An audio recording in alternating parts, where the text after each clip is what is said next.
Ends portfolio question time, and we now move to the next item of business, which is a debate on motion number 5310 in the name of Fergus Ewing on oil and gas, the success and opportunities. Can I point out at this stage that this debate is oversubscribed, and therefore we will be expecting members to be succinct with their contributions and also to include interventions within their own time limits. And I now call on Fergus Ewing to speak to and move the motion. Minister, could you do so within 14 minutes, please? Presiding Officer, I welcome today's opportunity to pay tribute to and to recognise the success of Scotland's oil and gas sector. The sector is one of Scotland's biggest economic successes. It accounts for more than 90% of total UK oil and gas tax receipts and supports 440,000 jobs across the UK. Scotland's oil and gas strategy was launched by the First Minister in Aberdeen last year. Its key message is that there is much more to come. The strategy's development was led by industry and the Oil and Gas Leadership Group, which is co-chaired by Melfort Campbell and myself. And I'm delighted that the UK Government is now going to put together a similar strategy to complement Scotland's. And I've been particularly pleased, Presiding Officer, to have close and, I think, constructive working relations with Ed Davey, with Charles Hendry, and now with John Hayes. And as part of that, I attend and play, I hope, a constructive part in the pilot meetings which take place in London. Our strategy is aptly entitled Maximising Our Future. It's focused on how we can maximise the value of those remaining reserves to create skilled jobs and prosperity for people throughout Scotland. The North Sea oil and gas industry supports 440,000 jobs across the UK, nearly 200,000 of which are in Scotland. It's a major source of tax revenue for the UK Exchequer, and indeed the revenues have totalled, I believe, over £300,000 million over the years. Okay. Neil Findlay. Could I have Neil Findlay's microphone? I wonder if I could ask the Minister what the current rate of UK corporation tax is on oil and gas, and how much would be lost in revenues if a 10% rate was applied. Minister. Well, I don't look at the figures in that way, but I'll come on to deal with the tax issue in due course. Since large-scale production commenced in the North Sea in the 1970s, over 39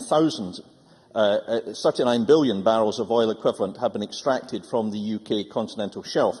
But this is not a story of decline, Presiding Officer. Significant unharvested reserves still remain. Estimates by definition vary. However, Oil and Gas UK estimate that up to 24 billion barrels have yet to be recovered. And forecasts from Professor Alex Kemp at Aberdeen University and others suggest that oil and gas production will continue well into the 2040s. By volume, just under 40% of Scotland's reserves remain in the ground. At current prices, Presiding Officer, there is a potential of £1.5 trillion of reserves left. Plainly, this is an extraordinary potential. £1.5 million of reserves still to be returned to these shores. It is imperative, therefore, that we push to maximise recovery of our precious resource. In the latest round of North Sea oil and gas licensing, 167 new licences were offered by DEC, covering 330 North Sea blocks, with a further 61 blocks under environmental assessment. This is truly an exciting period of new investment and new discoveries. We have also seen a number of recent investment announcements. On 24 October last year, Talisman announced a £1,600 million investment to prolong North Sea oil fields. Also in October last year, Shell announced the development of the Frame Field, one of the biggest Scottish North Sea energy projects in the last decade, which will pump 5% of Britain's gas needs at its peak production.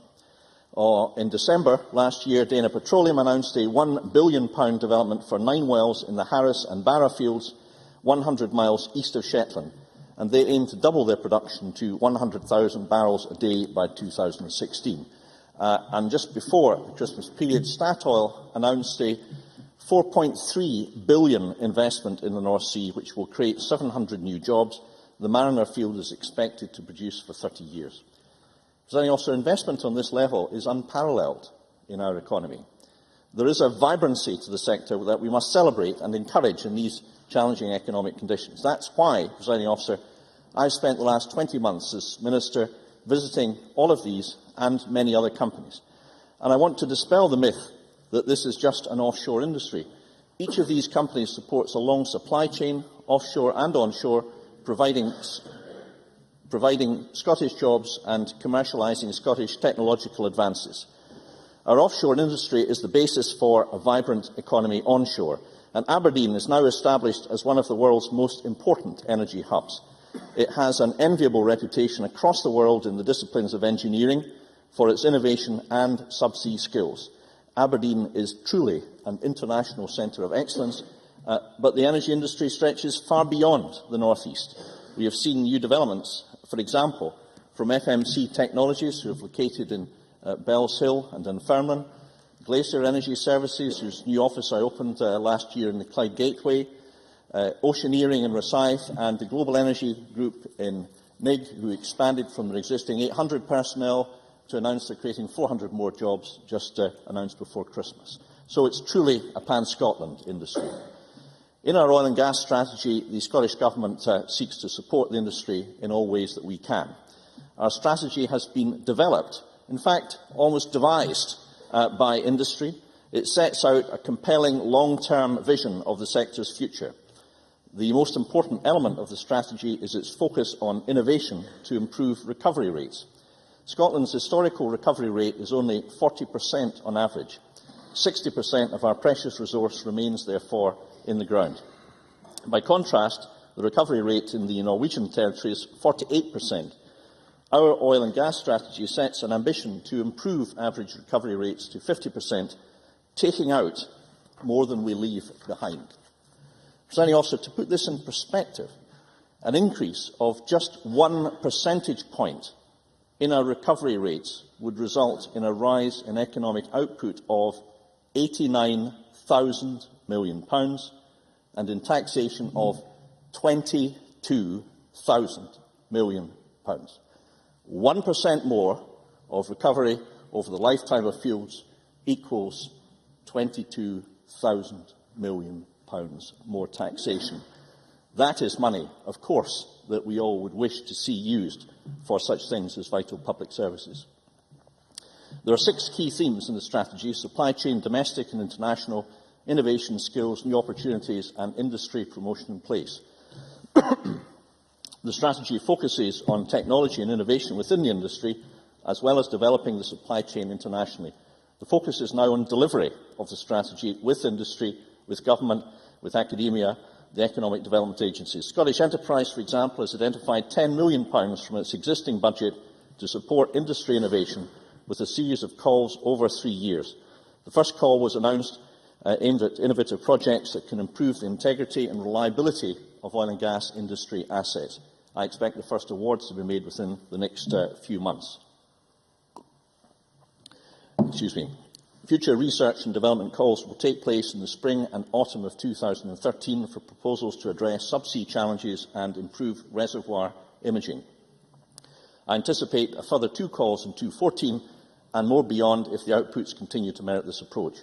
The Scottish Enterprise are also working with industry to leverage in additional support and expertise from industry so we can make the value of these awards even greater. Here in Scotland and worldwide, hydrocarbons will remain a central element of the energy mix for some time to come. Our draft electricity generation policy statement gives our clear view on the need for both rapid expansion of renewable electricity across Scotland and the underlying requirement for new efficient thermal capacity. Carbon capture and storage is the only technology capable of cutting fossil fuel emissions by up to 90%. Linking CCS with enhanced oil recovery could accelerate development of CCS and unlock 3 billion barrels of hard-to-reach oil from the North Sea, worth £190 billion. The Centre for North Sea Enhanced Oil Recovery with CO2, launched in May last year, based in Edinburgh, will develop understanding of enhanced oil recovery technology which could create a commercial use for CO2 captured from power plants and industry. This new centre will become a hub for collaboration across the energy sector to help realise CO2 EOR's true economic potential for Europe. I recognise the view of industry that more work needs to be done to be carried out before EOR is fully commercially viable, but I will continue to push for a partnership of industry and government to see our CC's ambitions become a reality. Patrick Harvey. I'm grateful to the Minister for giving way. I'm sure he will accept that CCS, even if, as a technology, it can be brought to maturity, has no effective role to play in relation to the carbon emissions coming from the vast majority of our oil consumption, which is in transport and heating, not energy generation. So is it not a wee bit cart before the horse to say, let's use the CCS industry as a way of extracting ever more oil, ever more fossil carbon from the ground, which will end up in the atmosphere? Minister. No, I don't agree with that. It will allow huge reserves of oil to be extracted. That's hugely beneficial. And I would have thought, frankly, the Greens would welcome the application of carbon capture and storage, because it would allow 90% of the emissions, the carbon emissions, to be reduced. I thought that's a good thing. And furthermore, without CCS, I personally do not know how the EU's energy emissions can be achieved, because only the application of CCS applied to power stations can make reductions in the emissions on a scale which is necessary to achieve the targets.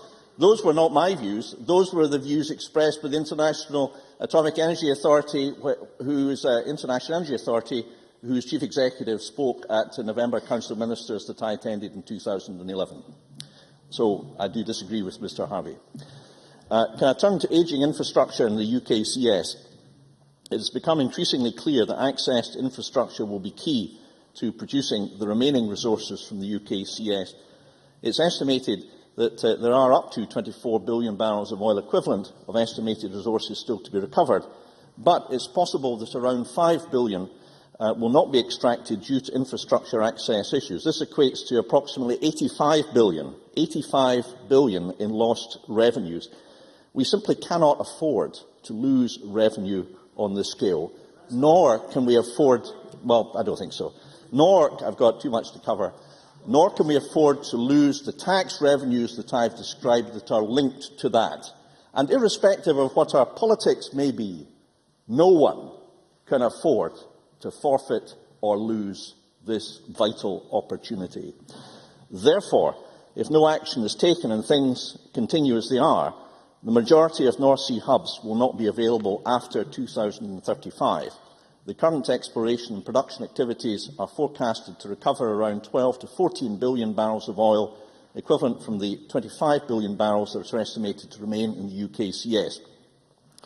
Now, the industry recognises that many of the solutions are industry solutions.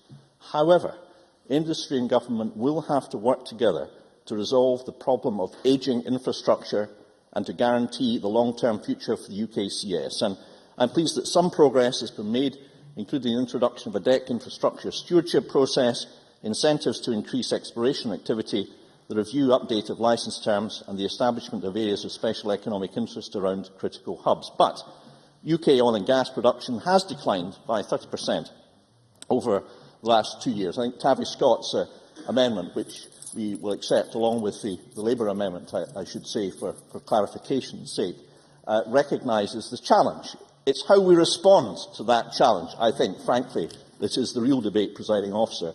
So whilst the industry is confident it can slow this decline by introducing new technologies and procedures, what investors need is long-term certainty. More needs to be done, and I will continue to work with the UK Government to provide the right package of fiscal and other measures to ensure the longevity and continuity of production in the UK CS. Presiding Officer, I have foreshortened the remainder of my speech. Well, I'll do so just slightly in the light of that direction. Oil and gas is a global business, and we want to increase the international impact of our supply chain. 10 years ago, as an industry, international activity accounted for 31% of Scotland's supply chain sales. That figure in a decade has risen to 46.4%. In other words, nearly one half of the money that is made by the oil and gas sector is made from international work. I don't think that that point, an important point, is well enough understood, because it truly is an international industry operating throughout the world, because of the standards of excellence that so many companies and individuals display. But we Minister, want to... you really must draw your remarks to a close. We must see that further increased. I haven't yet addressed skills, but we are working on that towards the announcement of details of an Energy Skills Academy with a particular oil and gas focus in Aberdeen. So, in conclusion, Presiding Officer, I look forward to hearing what all members have to say in this debate, to working together with members across all parties to implement and deliver our strategy, and it gives me great pleasure to move the motion in my name. Thank you. I'm afraid I must reiterate that we are very tight for time and call on Rhoda Grant to speak to and move Amendment 5310.2 in no more than 10 minutes. Thank you, Presiding Officer. Can I start by paying tribute to the workers that make the oil and gas industry a success? Many of them work onshore, providing backup and planning. But in terms of the real personal risk and inconvenience, we need to especially recognise the contribution of those who work offshore. We're approaching the 25-year anniversary of the Piper Alpha disaster, where 167 people lost their lives. Many more were directly impacted. Those who survived had their lives changed immediately, as did those who had lost loved ones. And much has changed since. Now safety is rightly given the highest priority. However, it doesn't mean that there are no dangers, and recent helicopter incidents have brought home the risks to us of this. I was lucky enough to visit the Elgin Franklin platform as a guest of Oil and Gas UK and Total, and the details are in my entry in the Register of Members' Interests. And this platform worked at extremely high pressures, and subsequent to the visit developed a gas leak. And having visited the platform, I could only imagine the real concern that caused and the grave risks that were involved. In preparation for the visit, we needed to attend a helicopter safety training course, and this is a very small aspect of the total training normally undertaken by personnel. But to me, it was a real eye-opener with regard to the risks. Being submerged upside down in a swimming pool and having to find your way out of a vehicle was pretty challenging. And this was in a very safe environment in comparison with the North Sea, and one can hardly imagine the reality of a ditching. And that's why the recent problems with offshore transportation helicopters are extremely worrying. But I've also had constituents express concern to me about their work. Because of the lack of transportation to rigs, workers have been unable to get to work and are suffering financial hardship. I know the industry is looking at the problem, both with helicopters and also exploring alternative transportations. But given the real hostile environments in which oil and gas platforms are situated, it's difficult to see what could be a safer solution to transportation. However, it does emphasise the vulnerability of the workforce to such changes, and steps need to be taken to ensure that they don't suffer hardship while these safety issues are rightly dealt with. The wider safety in oil and gas industry is every worker's business, and the trade unions have pushed safety to the top of the agenda by way of their utilisation of safety reps. However, they have also made sure that safety is a priority for every worker, and research commissioned by PITO shows that learning enhances employees' commitment to safety. Training is another issue promoted by the trade union movement. Training and development of skills within the workforce is extremely important, but unfortunately the oil and gas industry has still some way to go on this. Possibly it bucks this trend in that they have taken the issue of training and in-house training very seriously.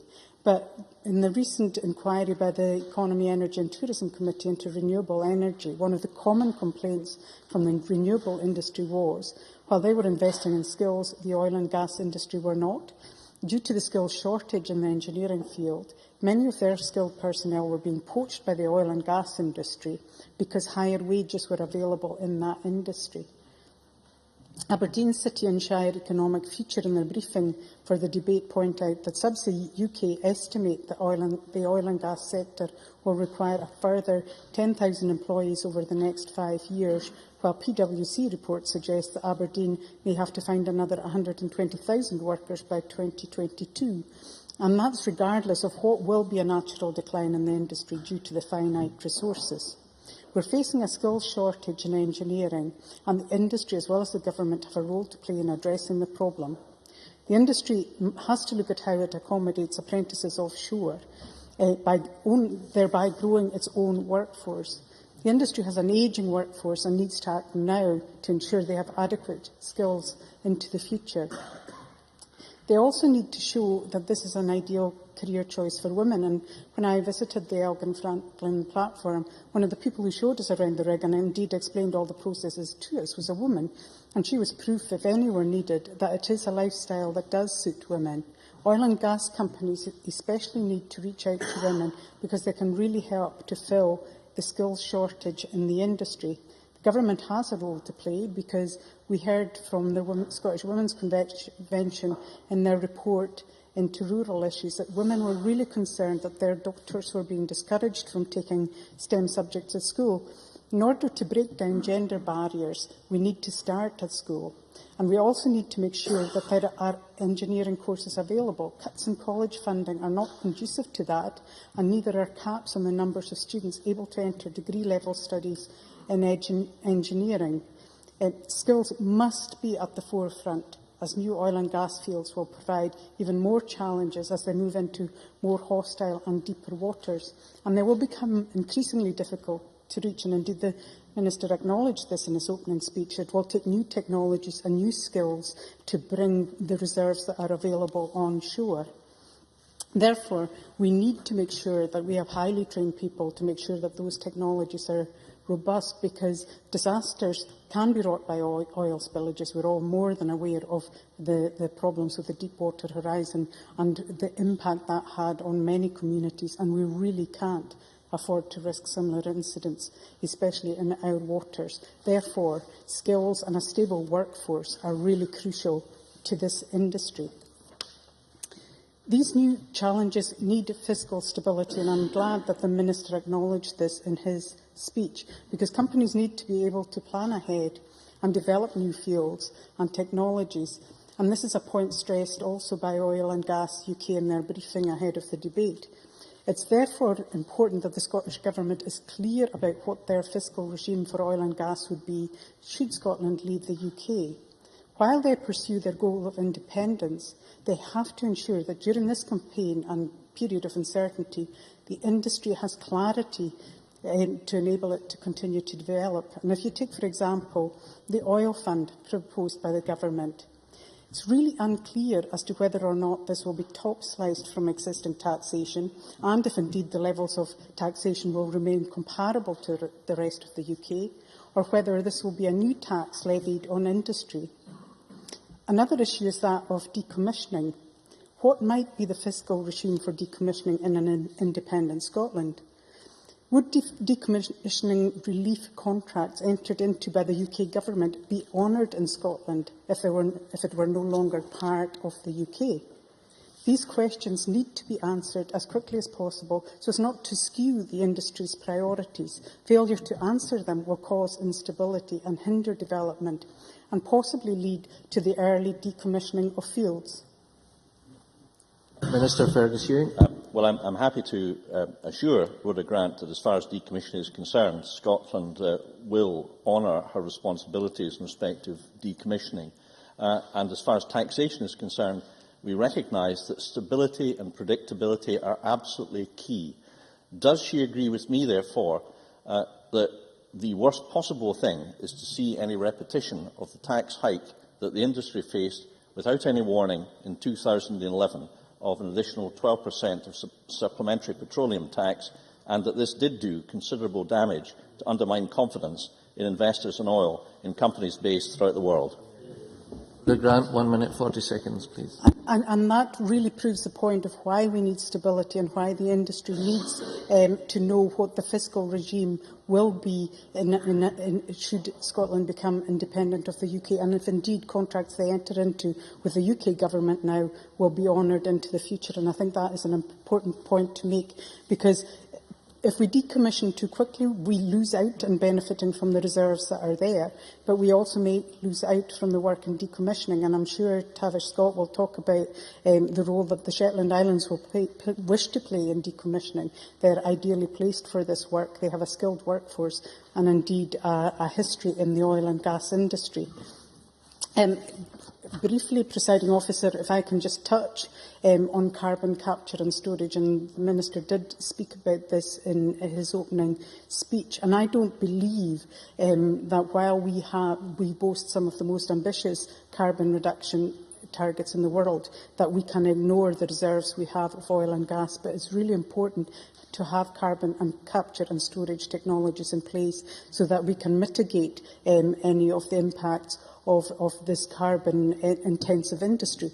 But it's also wrong to say that we are in a position to ignore those reserves, because in using fuel in such as heating and transportation, we do not have the technology to replace that now, and we need to move on at a pace in delivering that technology so that indeed we can not only meet our climate change targets, but we can loosen our dependence on carbon-intensive forms of fuel. Presiding Officer, oil and gas does certainly make a contribution to our economy. We hope that continues, but they need the stability to allow that to happen.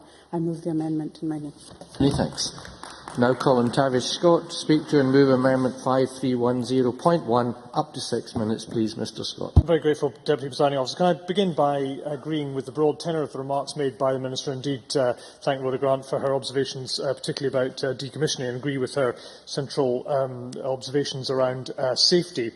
Possibly in the discussions that the Minister has on a very regular basis with the industry, the one thing he might do, particularly with Dana Petroleum, is have a wee word about geography, because he can't have been the only person who spotted the curious decision to call the West Niles field named Barra and Harris, which is 100 miles east of Unst, the names that they did. There's still plenty of seabirds they have yet to name fields after, so maybe in his many busy days the Minister might impress on the industry the need to, not least of which for the poor colleagues of the representing the West Niles, get the industry's geography a little more to the point. I just want to make three main points in this opening in support of this amendment I move today, Presiding Officer. The first is that the installations that are offshore have now been with us and Malta Point, part of the North Sea, for the best part of 3 to 4 decades. And every industry contact I meet, including the process engineer from Forties, who I met on the train from Aberdeen South this morning, said that, and does say, that the most significant need is the constant re-engineering, the constant reinvestment, the constant attention to the needs of the fabric of oil rigs, fabrics of gas platforms, fabrics of every piece of kit out there. It's hardly surprising, given what has gone and what will go in the future. And that is a huge investment need, but it also makes sense because I think, as the Minister hinted, some of the major unplanned maintenance shutdowns during 2011, the year that production, both in terms of gas and oil, fell very considerably, 21% and 70%, very considerably indeed, were caused by some of those very fabric challenges that the industry has to face. And it's therefore in the interests of a government strategy, both here and in London, that wants to enhance recovery and wants to maintain the degree of progress that the Minister talked about, that those unplanned shutdowns, that unplanned maintenance is limited to a large extent. And I think it also very strongly supports the point that Rhoda Grant rightly made about safety. I meet plenty of safety reps as well, both at home and across Scotland, who advocate that particular case. It is also, Deputy Presiding Officer, a huge opportunity for the supply sector, the supply chain, not just in the north east of Scotland, but right across Scotland and indeed the UK. It's an enormous and positive opportunity. And given the state of all of the economy at the moment, this is one of the growthiest areas that we have. We should recognise that and support it and encourage it, because it does come down indeed to jobs, to businesses, to success. And that, in my view, is very strongly to be supported. There is also that need in terms of fabric maintenance for onshore as well. Sullivans Oil Terminal was opened in 1978. It this year, just at the tail end of last year, announced a £300 million, BP announced a £300 million reinvestment, which, as Arthur Spence, the the Shetlander who's in charge of the terminal said to me this morning on the phone, we'll secure the terminal into the 2040s, the same period of time that the Minister rightly identified as the potential for the entire industry. Now, that's a very, very important commitment by BP, by the partners to the terminal, and indeed in the UK continental shelf overall. The islands I represent and have pleasure in representing in Parliament have taken oil as part of our life for a long, long time. All my life, oil has been very much part of that. We deal with the risks as well. I could hardly not fail to mention that on the 20th anniversary of the Brea. But we also take the risks from West of Shetland too. I recognise that for some, particularly in the environmental movement, there are huge challenges, and they are right. I have been on an exploration drilling rig west of Shetland.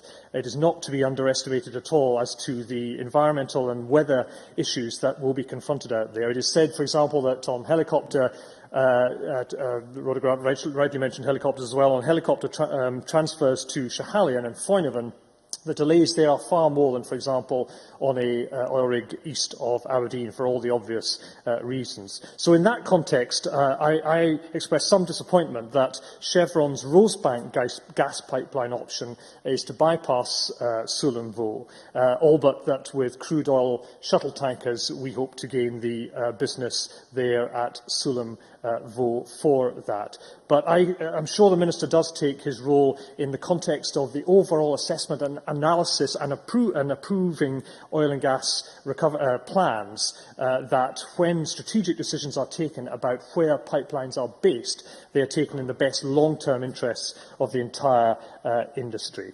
The second very brief point is on field extraction. Can I just agree with the argument there made by members, not least of which because who would have envisaged a decade ago that horizontal drilling was possible? Now when you're taken into control rooms and shown those 3D maps of how it is done, the technology moves on. I would not guess where it will go in the next 10 years, but it will go further and further. And finally, in the few seconds I have left, can I just thank the Minister for his work in respect of decommissioning at Lerwick. It's not just about Lerwick, as Rhoda Grant, I think, rightly suggested. It is about the whole of, indeed, every port in Scotland. There is, frankly, so much work out there over the next 20 to 30 years that it will not just be one port, in that case, happily Shetland, who benefit from that. It will be many across Scotland. And while decommissioning moves back because of $100 a barrel, there is no question that is a very important Scottish business for the future as well.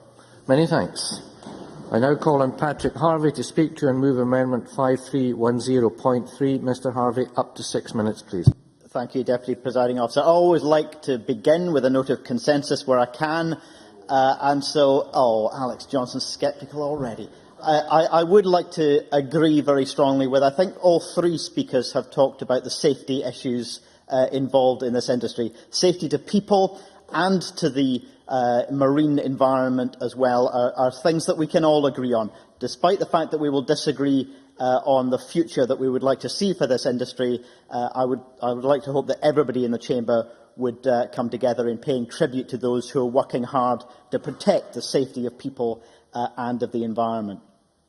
I'd also like to give credit where it's due to the Scottish Government. The Scottish Government does have a very clear focus on its renewable energy targets, and I've consistently welcomed that. For the first time last year, we saw a £1 billion investment in renewables in Scotland, and there is high confidence that the 100% target for 2020 can be achieved, and big increases for the marine sector after that, so that we can export efficiently to help decarbonise Europe's electricity production. But that is not the whole story in terms of decarbonising our energy system. Renewables only cut carbon emissions if they replace fossil fuels. And we need to reduce demand. Not only investment in renewables is necessary if we're serious about climate change, but disinvestment in the high-carbon industries, and sadly the current Minister seems not to agree with that. Indeed, since he took this job on, I've only ever really noticed the fire come into his eyes when he talks about another 40 years of oil and gas extraction in Scotland. And under the SNP government, there has been an increase in open cast coal extraction, a relaxed attitude to unconventional gas, coal bed methane and fracking potentially, support for deep water drilling, and now an oil and gas strategy focused on squeezing out every last drop from the North Sea.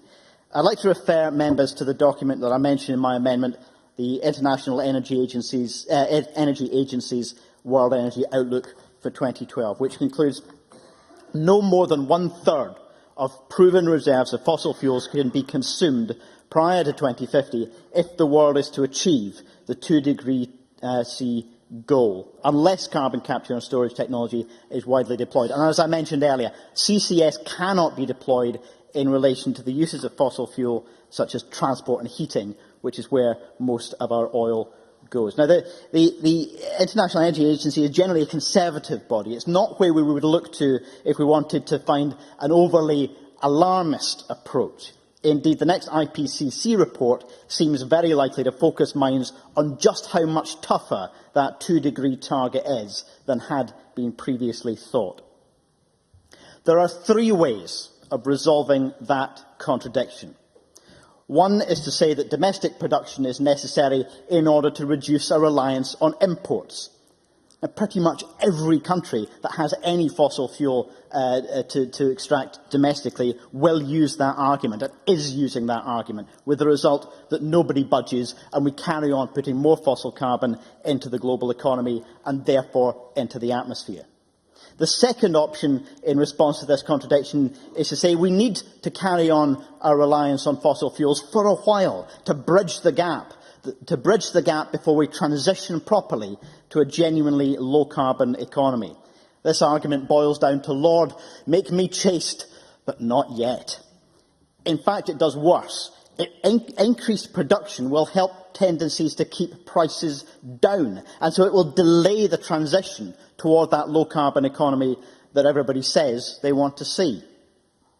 The third argument is the one that the Minister used, to talk about CCS as the essential technology to take fossil carbon back into the ground after we've consumed the fossil fuels. And as I've made clear, that's not something that we can apply in relation to the fossil carbon that's coming out from the oil industry. It's simply not an option. I give way. I know that Mr Harvey and I share different opinions in relation to economic growth, but what would his message be to the many constituents that I represent whose livelihoods and whose family incomes are entirely dependent on the offshore industry and the oil and gas sector? Patrick Harvey. My argument would be one of transition, not ending an industry and putting nothing in its place, but transitioning to the renewables industry, which can and already is creating jobs. Look, if we're remotely serious, as we all said we were when we passed that world-leading climate change legislation, about this 2-degree C target for the world to try and meet, the bulk of our existing proven reserves of fossil fuels must remain unused, especially those where CCS can't play a role. And it follows, therefore, that this industry globally is hugely overvalued. That increases the risk to Scotland of our economic reliance on this overvalued industry. There is, however, another way, committing not only to a cap on our ultimate extraction of fossil fuels, but also to the investment of the income from that resource into something to replace that revenue for the future. The scale of the profits from renewable energy in Scotland, especially from wave and tidal, are going to be astonishing, and we're missing a trick if we don't keep a portion of that in the public sector. I'm delighted to welcome the likes of Vattenfall to come and invest in renewables, a successful public sector entity. I'm just sad that we don't have a public sector entity like that owned by this public sector. The building of a Scottish public renewables company is the best priority that we could be setting. What a legacy to leave for future generations. I move the amendment in my name, Deputy Presiding Officer. Many thanks. Many thanks. Now calling Mary Scanlon, up to 6 minutes, please. Thank you, Presiding Officer.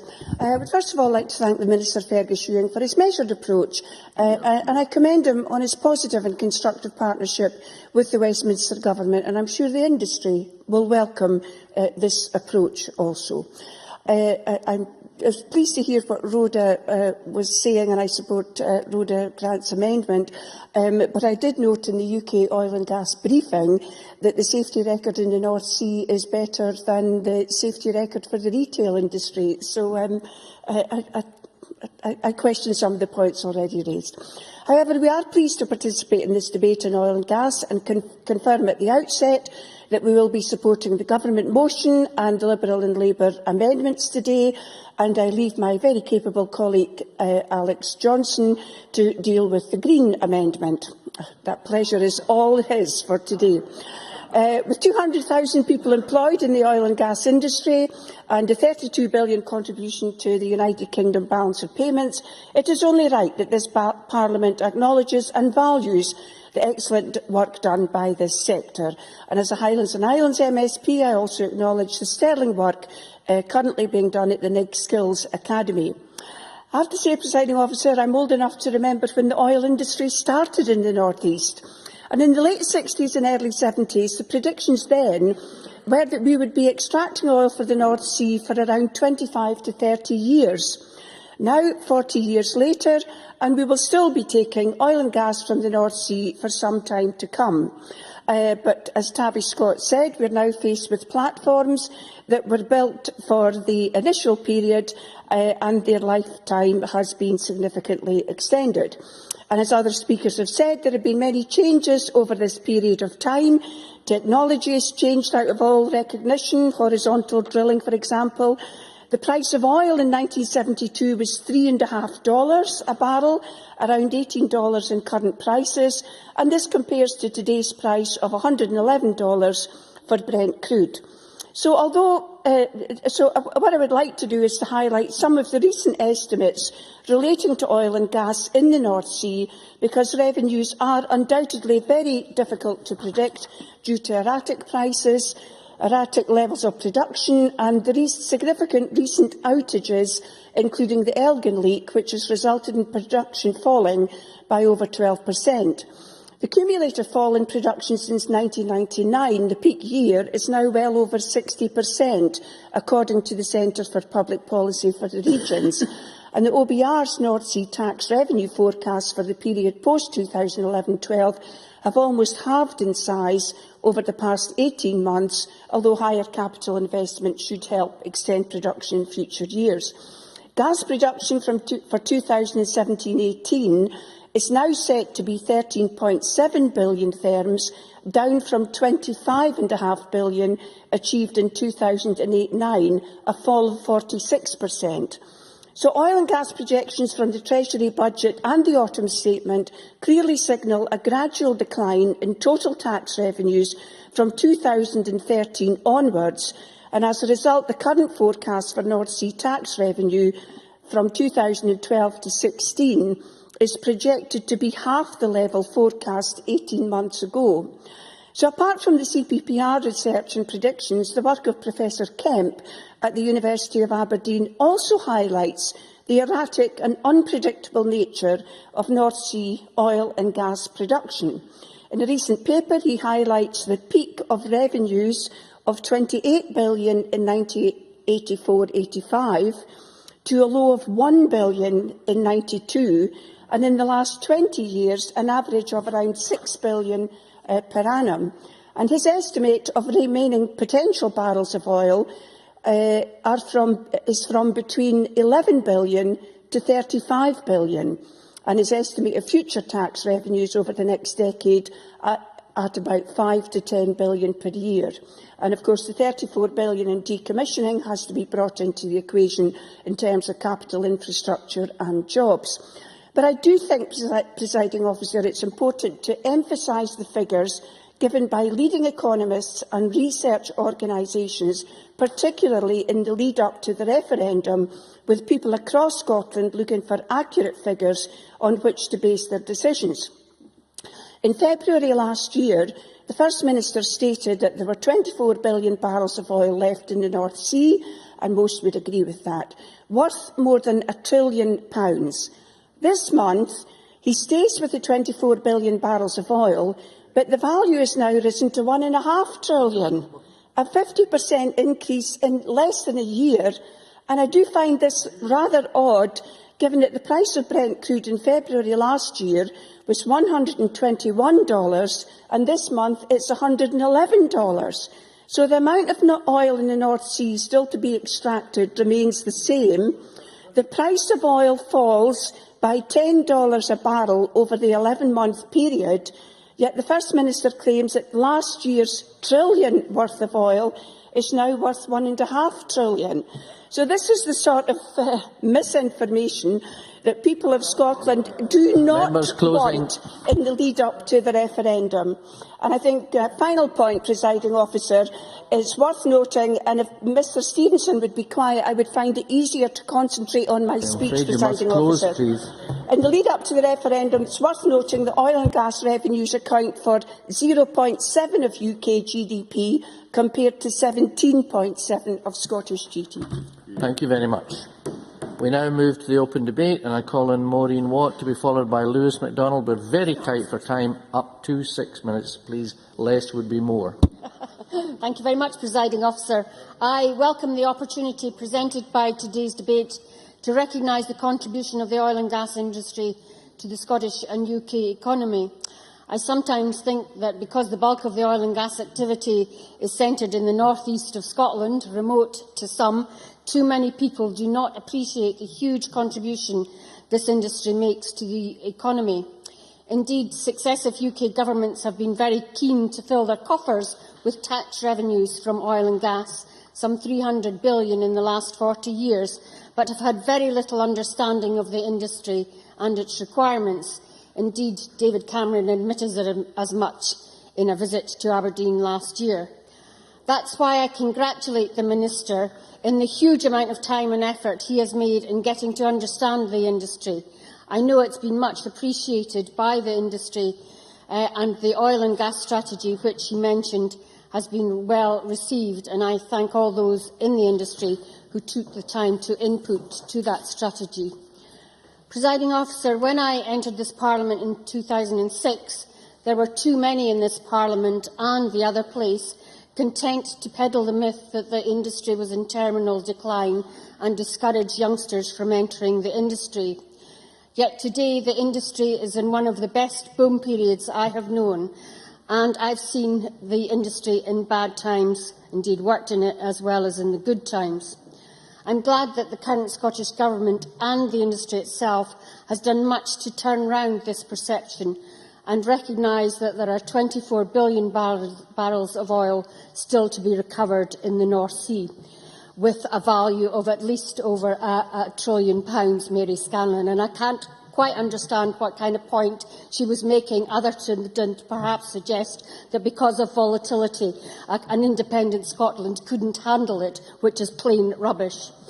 According to ACSEF, and I thank all those ACSEF and other organisations who have, no, thank you, not at the moment, who have given us their briefings, the oil and gas industry contributes £7 billion in exports, £13 billion, that's a quarter of all corporation tax collected in the UK, and £6 billion in corporate and payroll taxes. Oil and gas activity from Aberdeen City and Shire accounts for 15 to 16% of GDP, and it's vital that the right conditions are in place for Aberdeen and the North East to continue to be the hub for oil and gas in the future, and that with independence the whole of Scotland begins to reap the benefits of this resource. The oil and gas industry also supports around 450,000 jobs in the UK, and about half in Scotland of that is in Scotland. And so it's important that the expertise developed in the North East is retained in the North East and Scotland, but used not only in the North Sea but overseas and in other fields such as renewables, and indeed many oil and gas firms are already involved in these other fields. As Rhoda Grant said, a recent PwC report suggested that the oil and gas industry may have to find another 120,000 workers in the next 10 years, and many of the oil and gas companies at the moment are recruiting large numbers of people. And I'm heartened that our learning institutions in Aberdeen and beyond have embraced the Oil and Gas Academy concept and hope that all the industry will get involved. It's quite unsustainable that the industry just poaches workers from each other, thereby driving up salary costs, rather than take on apprentices and give opportunities to the highly trained graduates from our universities. Presiding Officer, I too would like to pay tribute to all those who work in the industry, men and women, although not nearly enough of the latter, who work in the industry both onshore but especially offshore.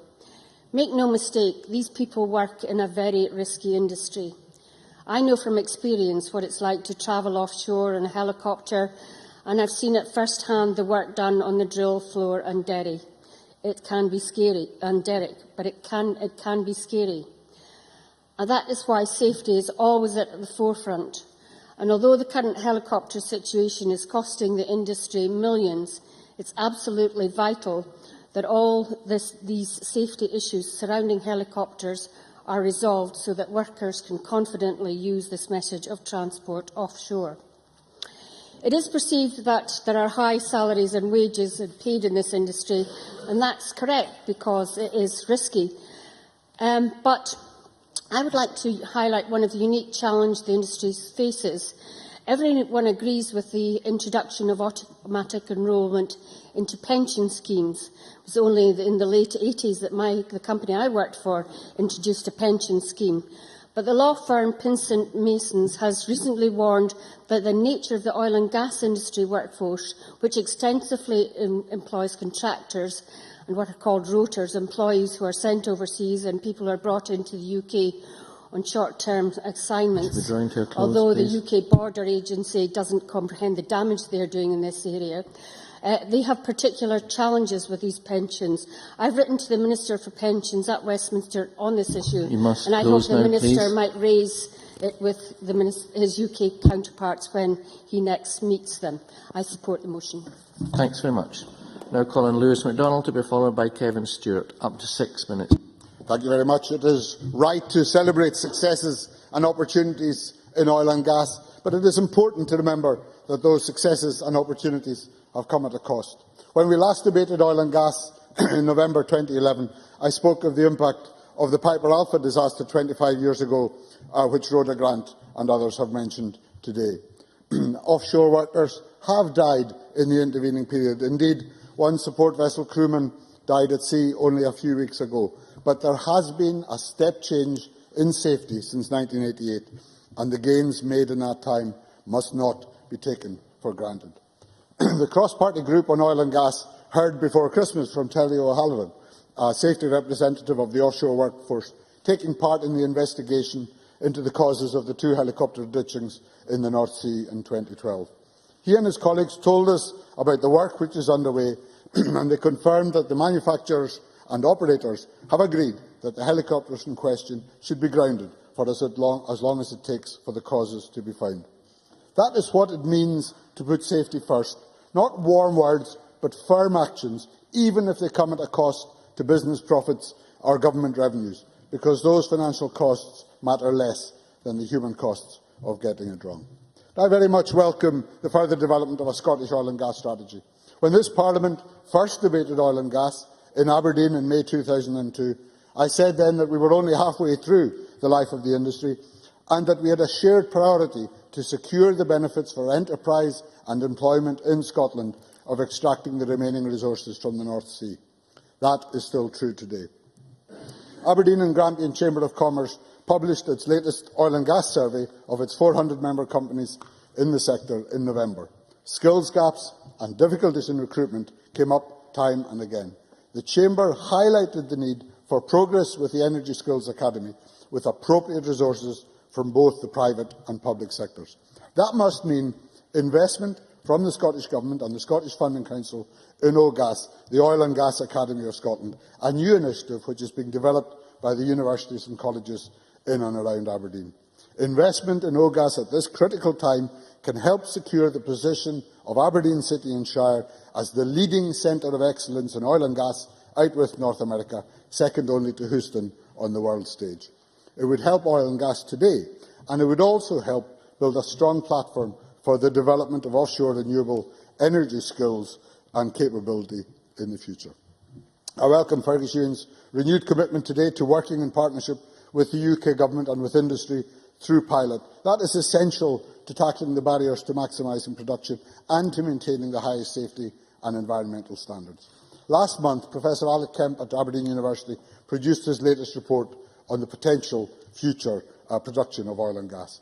To extract even half the remaining potential reserves in the UK continental shelf, in his view, would require a continuing high oil price and increased levels of exploration and enhanced production from existing fields, fewer shutdowns, improved access for new operators to other companies' pipelines, and investment to extend the life of existing infrastructure. Those are not simply technical problems for economists and engineers to resolve. They go to the heart of the issues of both safe working offshore and potential future production. Neither of those can be achieved if issues such as ageing infrastructure are not addressed in good time, as indeed the Minister has acknowledged and Tavish Scott also emphasised. Because although new technology like horizontal drilling is what enables harder-to-reach oil and gas reserves to get to market, much of it still finds its way onshore via production platforms and pipelines, which are now 40 years old. Maintaining that infrastructure and affording the new technology depends on the price of oil and uncertainty about future costs and returns. And with oil at $111 a barrel, Aberdeen will continue to lead the world in developing new technologies to extract oil and gas in the most hostile environment. But that innovation is dependent upon price and is focused on production. And it is vital that safety is not compromised in extending the working lifetimes of both production platforms and pipelines. That is why the step change in safety must be protected, and why the industry's growing willingness to be open and transparent is so important. I commend Eurocopter and the Helicopter Safety Steering Group on their willingness to put safety first when it comes to the journey to and from workplaces offshore. It is just as important that accidental releases of hydrocarbons are now routinely publicised on Oil and Gas UK's website, and that the industry body Step Change in Safety now includes elected safety reps from the offshore workforce. Those changes suggest that the industry recognises what its future priorities have to be, and that a safe and sound working environment is the key to greater production and revenue and profits. They know that untapped reserves will stay beneath the seabed unless they can be extracted safely, efficiently and in an environmentally responsible way. None of that can be taken for granted. If people are asked to go to work in such a hostile and hazardous environment, and Tavish Scott rightly highlighted the particular challenges forthcoming west of Shetland, those people should be confident that they have the support of this Parliament and of all of us in putting their safety first. Many thanks. Now call on Kevin Stewart, to be followed by Stuart Stevenson. Up to 6 minutes, please.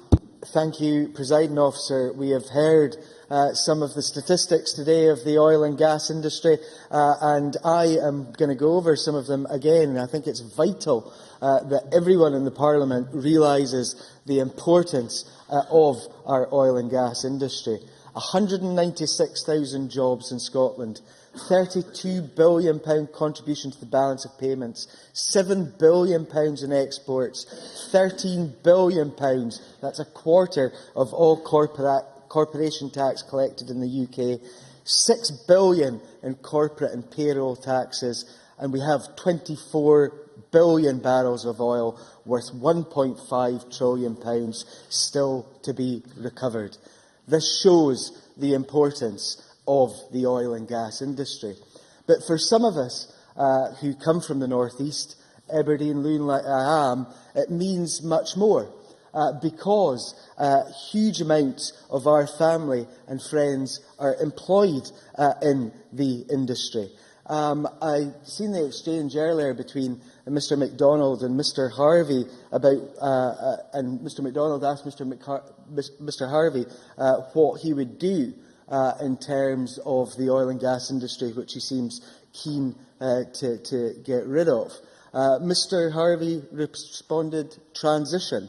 Well, I have to say to Mr Harvey, it would be a huge transition, because according to ACSEF, 77% of direct employment in Aberdeen City and Shire is attributable to the oil and gas industry. I'll take the intervention from Patrick Mr. Harvey. I'm grateful to the member for giving way. This is a phenomenally difficult problem, but it's a problem for both of us. The SNP doesn't imagine that this resource will be infinite and will last forever. Can I ask Kevin Stewart, where does he think Scotland's income will come from after Fergus Ewing's 40 years of oil and gas extraction have finally come to an end? Well, I think a 40-year period is a huge amount of time to have a transition, and we are having that transition. It will take a long while to get renewables on board, and these skills are intertransferable, as we have already heard from Rhoda Grant. I think that we have got a huge part to play, not only for the next 40 years, but also beyond that, in terms of the expertise that we can give to other places in the world. At this moment in time, my brother is working in Indonesia. My father works in the supply chain in Aberdeen. My brother-in-law works to the west of Shetland at this moment in time. Now, I could go on and list a huge amount of family and friends. This is how important this is to the north east of Scotland and beyond. I agree completely and utterly with the comments that Rhoda Grant and Lewis MacDonald and Maureen Watt have made about safety. The recent ditchings that have taken place, I think, like thousands of others across the country, the first thing that I did when I heard of that was to phone home to make sure that my own kith and kin were not involved. And I think that Lewis MacDonald is absolutely right to say that health and safety comes first in terms of where we are at with the helicopter situation at this moment in time. And I'm really glad that the industry is working with the health and safety reps and trade unions and have taken a really responsible attitude in this regard, and I'm sure that that will continue. And I think it's right that we highlight the importance and the changes that there have been because of step change. And I think that the industry, the unions and the health and safety reps are to be applauded for that. Presiding officer, where I can't agree with Rhoda Grant is round about the tax regime, because I think the greatest danger to the oil and gas industry is the UK tax situation that there have been in recent times. We saw, as has been pointed out earlier, the Chancellor of the Exchequer announcing without consultation a tax hike on oil and gas production. Supplementary charge went from 20% to 32%. We've seen some change in that, a U-turn and a very welcome one, but I have to say that this all was really, really cack-handed. And Aberdeen and Grampian Chamber of Commerce, I haven't got any time, I'm sorry. Aberdeen and Grampian Chamber of Commerce Oil and Gas Survey, which was published in May 2012, noted that the confidence in the stability of the UK tax regime remains low. I am quite sure that the tax regime in an independent Scotland will recognise the value of this industry to our country and will create that stable tax regime that is required. Presiding officer, we have got a huge amount of competition from elsewhere in the world, from Houston, Abu Dhabi, Kuala Lumpur and Perth, to name but a few. We have to ensure that investment in this industry continues.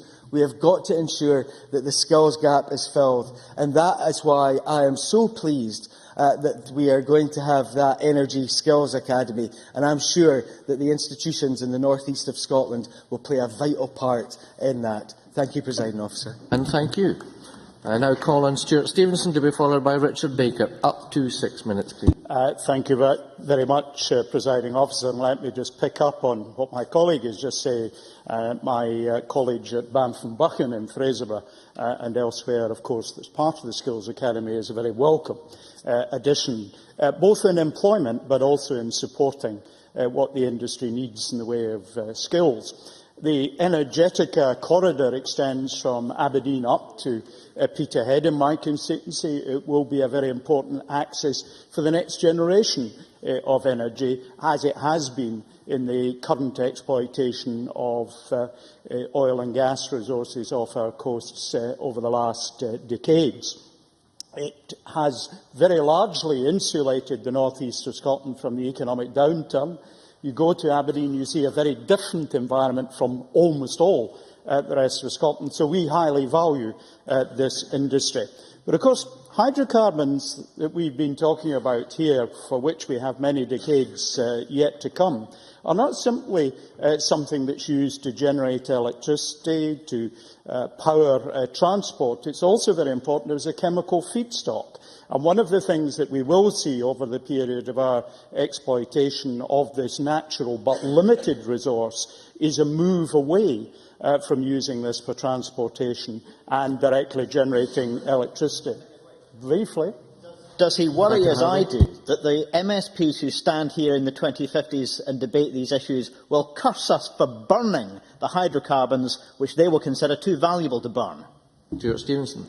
We have to map our transition, not just in Scotland, but across Europe and across the world. And one of the things that I think is a huge economic and environmental opportunity is the development of carbon capture and storage, not simply for ourselves, but as an exportable technology and a technology that we can use our engineers to support. When, on a couple of occasions, I've discussed that subject, for example, with ministers in the Polish government, where 90 to 95% of their electricity comes from coal or from lignite, which is not simply CO2 polluting, but hugely sulphurous as well.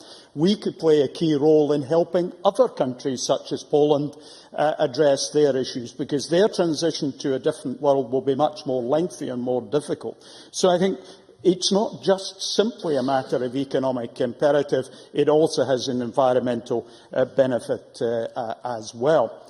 Now, we've heard a bit in the debate already about the need for certainty, and I want to just say a few words about that. The Chief Corporate Officer of Iberdrola, Keith Anderson, who also heads up Scottish Power Renewables, there is that intimate link across the energy sector, has captured it, I think, for the industry when he said, give the clarity now and let us understand the mechanism and you will see the investment come through in an orderly fashion. That's in the context, of course, of the energy bill, because the industry is very uncomfortable about what they see. They want to see that there is that kind of certainty. There's another interesting aspect as to whether the way forward can depend on fracking, for example, and I particularly tacked tent of Charles Henry, who was previously Energy Minister in the UK, and I know the Minister, our Minister knows him well, who points out that shale gas is very unlikely to play a significant role in the UK. Now, that's partly environmental, it's partly economic, but it just isn't going to make sense in the UK. So, therefore, there will be a fundamental and continuing role for renewable energy and, of course, huge economic opportunities for us. Now, Rhoda Grant raised some questions, which are proper questions, about the transition to an independent Scotland. And I just popped out of the chamber, presiding officer, to get the factual information which I knew I had online. The UK government has passed 23 acts since 1946, acts of independence. So the UK government is quite experienced at doing this. They're all very short. The longest one is 8 pages.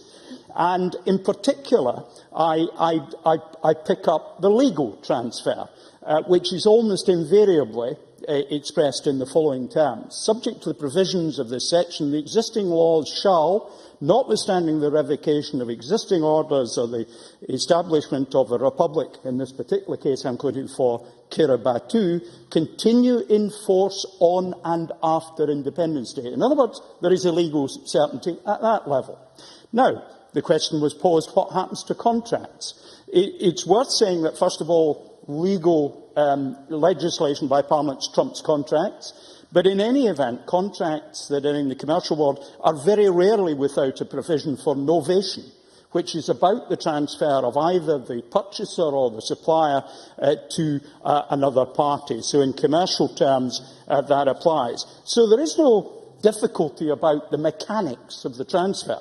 The real issue is, would the Scottish Government post-independence be motivated to maintain the certainty, to maintain an environment that would be internationally competitive for the investments that we need, that would enable this industry to have a long-term future with us? I think beyond peradventure, when we look at the benefits that we derive in economic terms in our communities in the North East of Scotland and elsewhere, the answer is undoubtedly yes, Presiding Officer. Thank you. I now call on Richard Baker to be followed by Nigel Dawn. Up to 6 minutes, please. Presiding Officer, I very much welcome the chance to debate the role of the oil and gas industry in Scotland and endorse the motion which the Minister has brought to the Chamber today, what I think is a very useful debate. Those of us who represent the North East in particular, as several members have said, are of course keenly aware of the central role of the industry in Scotland, not only in giving Aberdeen its status as the energy capital of Europe, but also in being the key driver of the wider Scottish economy. Its future is vital to us, and the role of this Parliament must be to ensure the industry plays a central role in our economy for very many years to come. Of course, today there will be a debate over where the levers of power should lie in forming policy for the industry. But the fact is that in the crucial issues for its future, in ensuring we have the skilled workforce the industry needs, and in doing so promoting a culture of safety, in encouraging more of our young people to pursue careers in oil and gas and in the energy sector more widely, and in developing an infrastructure in Scotland and the North East to support the long-term future of the industry, it is this Parliament which has the key role already. And I believe this is something which is increasingly realised in the industry as well, particularly through the work of the cross-party group on oil and gas in this Parliament and other events where we have had the chance to engage with the industry on these issues. It's certainly the case that taxation is a key issue for oil and gas businesses when we discuss its prospects. And Neil Findlay, on the other side of the argument, raised the issue of the impact of a cut in corporation tax, which is the Scottish Government's policy, on revenue from the industry. But it's also true that the other major concern all of us here, again and again, is the need to ensure we have the skilled workforce the industry needs in the long term, both, as Lewis MacDonald said, for our oil and gas sector, but more widely for our energy sector, including renewables as well. This is also an issue highlighted in the excellent briefing we received for this debate from Aberdeen and Grampian Chambers of Commerce. And too often we hear firms can't get the people with the skills they need, and not only does this threaten the ability of oil and gas businesses to maximise their economic impact in the North Sea, but also represents an opportunity cost, particularly for the young people who could be taking up these excellent career opportunities. There is very good work being done to tackle these issues, which I'm sure the Minister will be aware of, by organisations like APITO, and in our schools by the Your Future in Energy initiative, who are running a programme of events in Northfield Academy next week. But some actions of the Scottish Government regrettably actually run counter to tackling this problem. It's not out with the Minister's bailiwick, but the further education cuts are certainly affecting our local colleges in the North East and will make these goals more difficult to achieve. But the announcement by ministers that an energy academy is to be established is very welcome, although we are still to have clarity on what the long-term funding arrangements for the academy will be, and indeed we need to have clarity on where it will be based. And clearly, particularly for all of us representing the North East, it's a no-brainer that while the work of the academy will involve institutions across Scotland, the sensible place to base its leadership is in Aberdeen as Europe's energy capital, as an industry hub, and where our 4 local academic institutions have joined together to develop exciting plans for the work of the academy. So I hope we can soon have more clarity from ministers on the North East's role in what is a positive and important development for the industry. Presiding Officer, I will also touch on the inevitability of Scotland's oil and gas resources being part of the constitutional debate. There is no disagreement on the importance of a strong future for our oil and gas sector, although the Green Party may demur, nor is there disagreement that we have decades of oil production left on the UK continental shelf, and this is a huge benefit to Scotland's economy. We can all be confident and positive about the future of the industry in Scotland and our role in helping secure that future. But nevertheless, on this side, it doesn't lead us to believe that it's sensible to rely so much on one industry to balance the books. Oil prices are strong now, but we know they fluctuate. The North East economy is very strong now in comparison to the rest of Scotland because of oil and gas. But there have been times when this has not been the case. In 1999, one newspaper article reported thousands of job losses in the industry and reflected that in the period from 1985 to 1988, when the rest of the country saw economic growth, the oil industry was in the doldrums and house prices in Aberdeen were falling by 10% a year. Of course, Aberdeen has weathered the storm. The city thrives now and the outlook is bright. But its past shows it would be folly indeed to pin our economic fortunes as a nation to the price of a barrel of oil. Very briefly. Maureen Watt, briefly. When I entered the industry quite a long time ago, the price of a barrel of oil was $20. The recovery cost was $8. It's the difference that decides whether the industry explores or not. You know, obviously costs in both areas have gone up, and the point of that fluctuation which I've made still absolutely stands. Indeed, Mary Scanlon mentioned the difference in price even over the past few months. But we do know, though, that with decades of oil production left in the North Sea, this industry will be vital to Scotland for many years to come. The previous executive, through my colleague Lewis MacDonald as Minister for Enterprise, did ensure this Parliament played a full role in developing these policies to plan ahead for the future through its involvement with the pilot initiative. So I'm pleased the Scottish Government is continuing this approach in developing its strategy to ensure we have the policies we need for a successful oil and gas industry in Scotland in the future. And once again, I welcome the chance we've had to discuss these very important issues today. Excellent. Now call on Nigel Dunn to be followed by Mike Mackenzie. Up to 6 minutes, please. Thank you, Presiding Officer. And can I make the point that the economy of the North East is not solely dependent on the export of oil, because particularly within my constituency and particularly there in Montrose, we have the opportunity to export technology and hardware around the globe in ways which, of course, will be dependent on the oil price, but have nothing to do with how many barrels are actually coming through the pipes in Aberdeen. I spent a wee while, a few days ago, looking at a large hole. Of course, politicians periodically do spend their time looking down hole, but there's no election due. It was a sand hole, and there have been thousands of tons of sand removed from Montrose.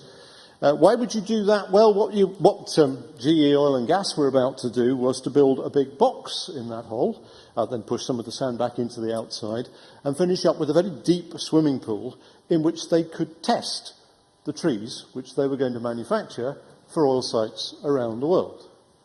Now, that's precisely the kind of thing which is going to fuel the economy of my constituency and thereby Scotland, regardless of where it's going. And I think that is a very important part of what our industry has to give us. This is serious engineering. I might say it's not really big stuff. These components are machined to 1 thou, which for anybody who's ever used a lathe is just slightly better than you would want to do. You'd rather leave it to an expert. So we have a lot of industry which puts clever stuff down the pipes into the rock beneath. I was also talking to Halliburton's, again in Montrose, who put all kinds of valves, filters, hanger liners down well below the sea level and actually enable what's going on down there to work, to be measured, to be filtered, and to be switched off when that's necessary.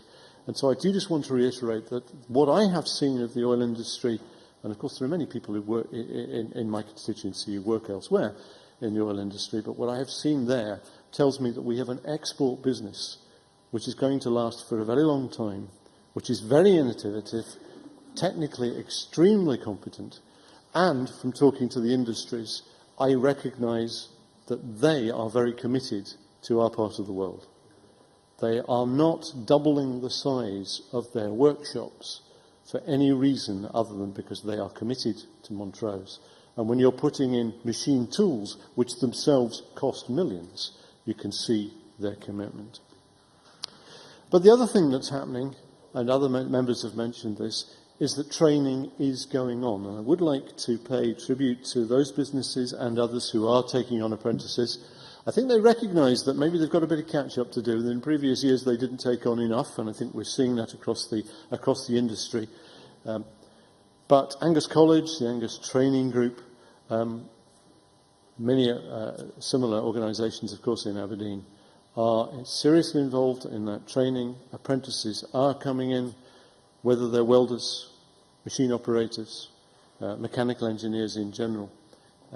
There is a huge amount of activity out there, and I get the impression there could be more. And I think if there's one thing that I would want to encourage the government to do, it's to believe that there might actually just simply be more training that could be done.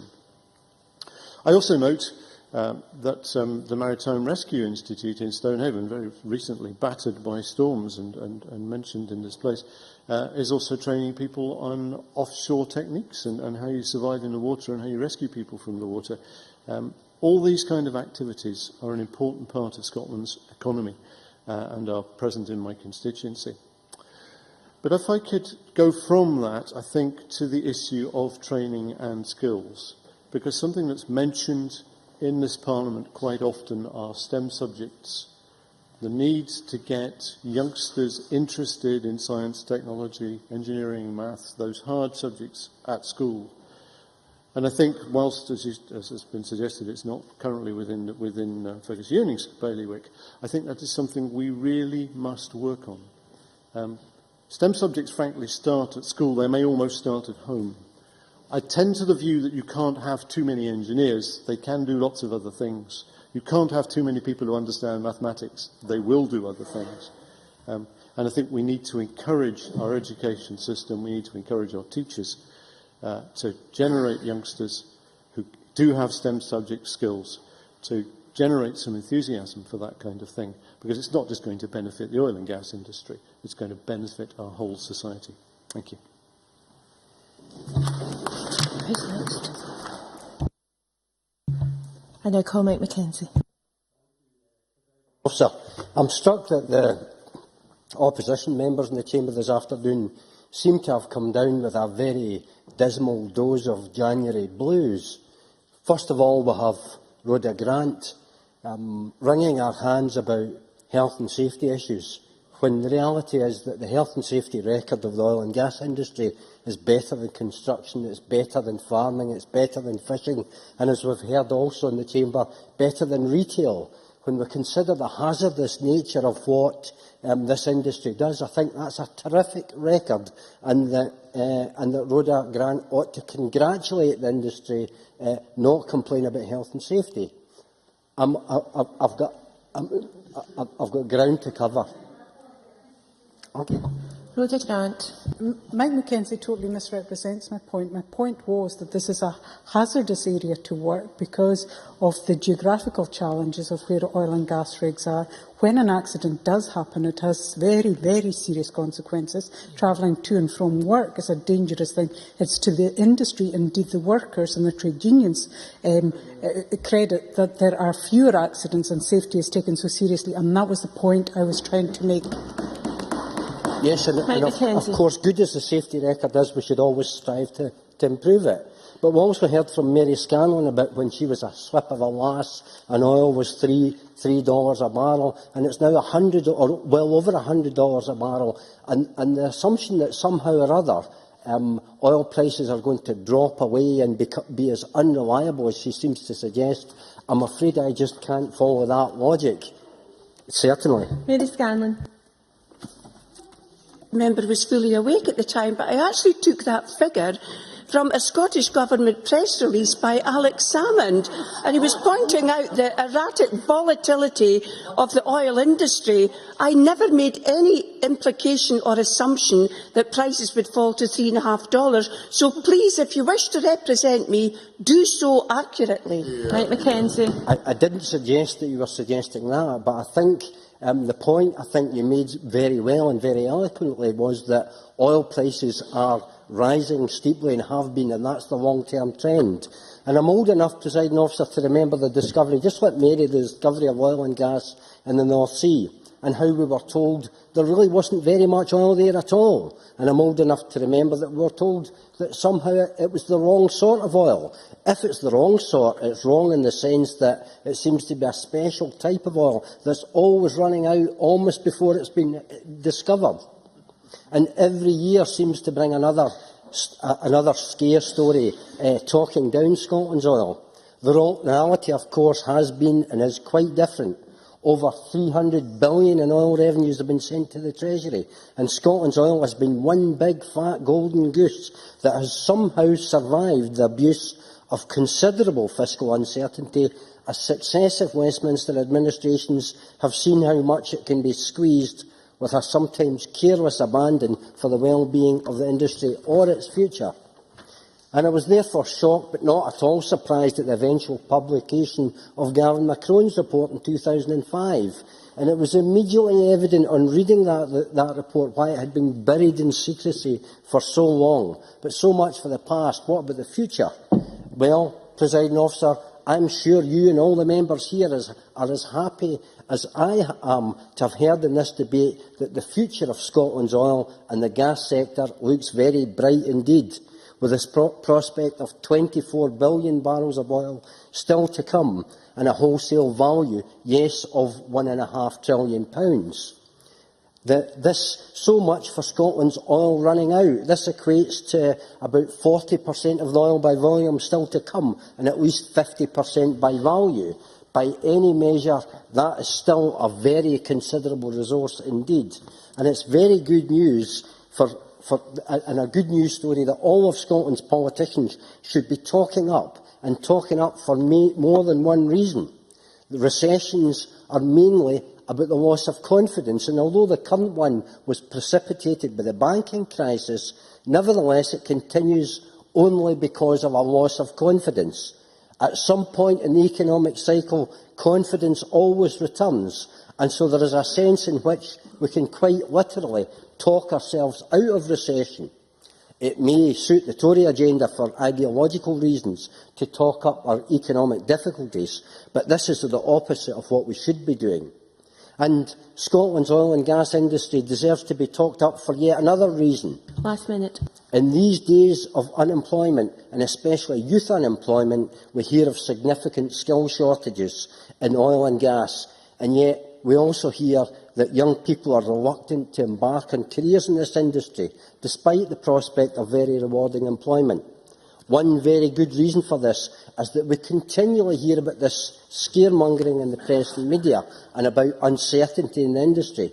No wonder young people are reluctant to contemplate careers in oil and gas. And it's not really the oil resources that are unpredictable so much as UK government policy.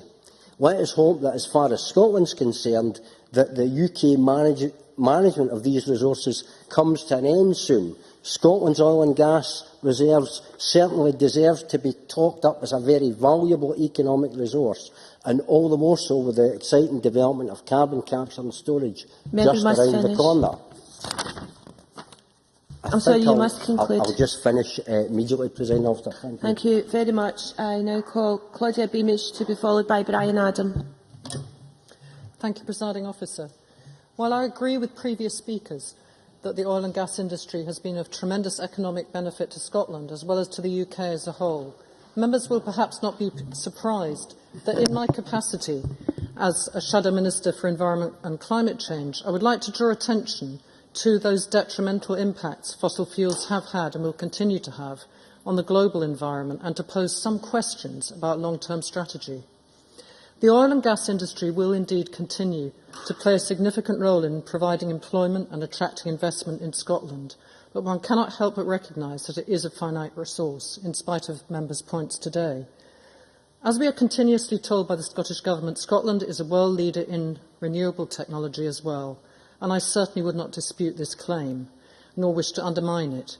This being the case, it seems to me that we should be concentrating more on transferable skills to the renewables industry from the gas and oil industry to ensure the long-term health of the Scottish and British economy.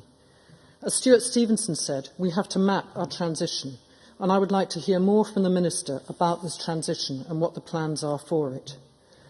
Does the Scottish Government's Oil and Gas Strategy 2012 to 2020 sit well with the Scottish Government's commitment to a low-carbon economy?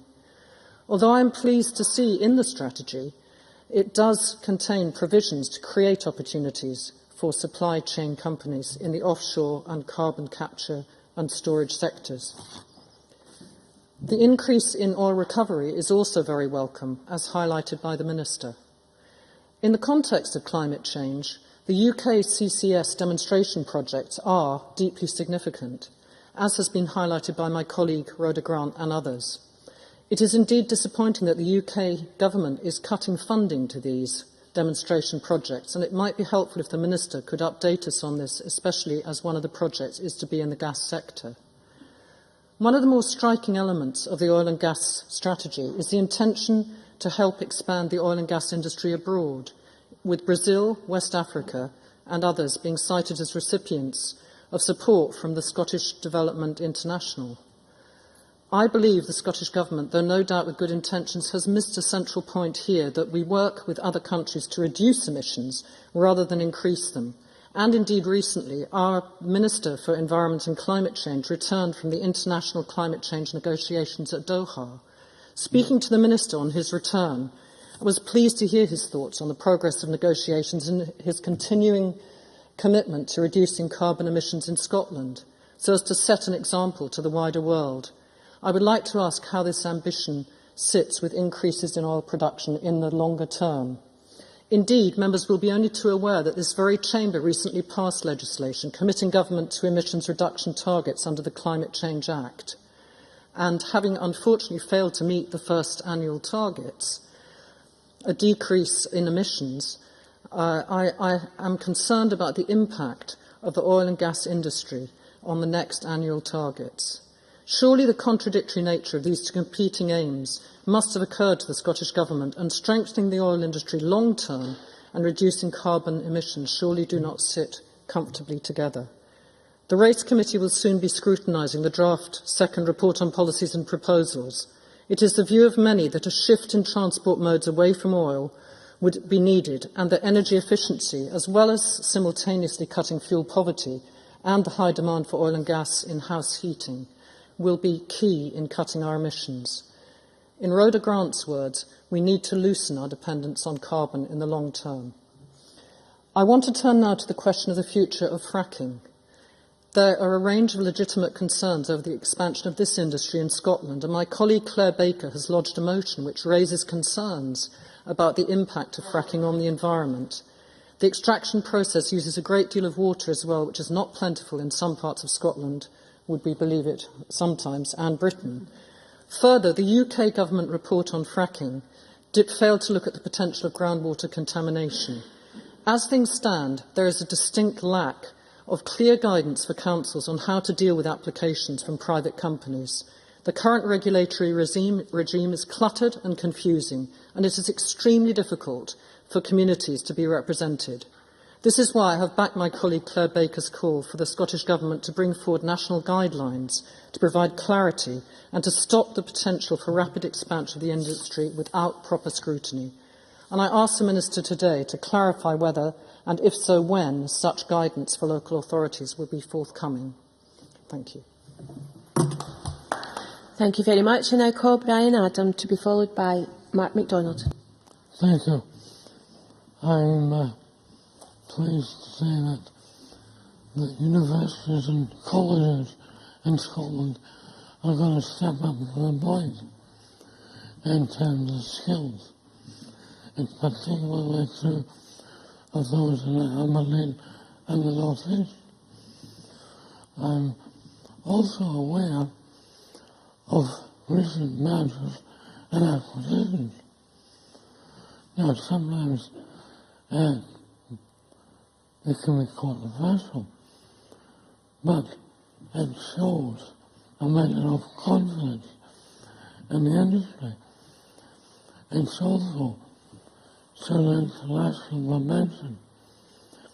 And the Minister referred to Talisman, who's recently concluded an agreement with a Chinese company owned by the Chinese government. Both companies are international. It's a sad state of affairs where we have international conflicts in the future, yet the negotiators want us to say no.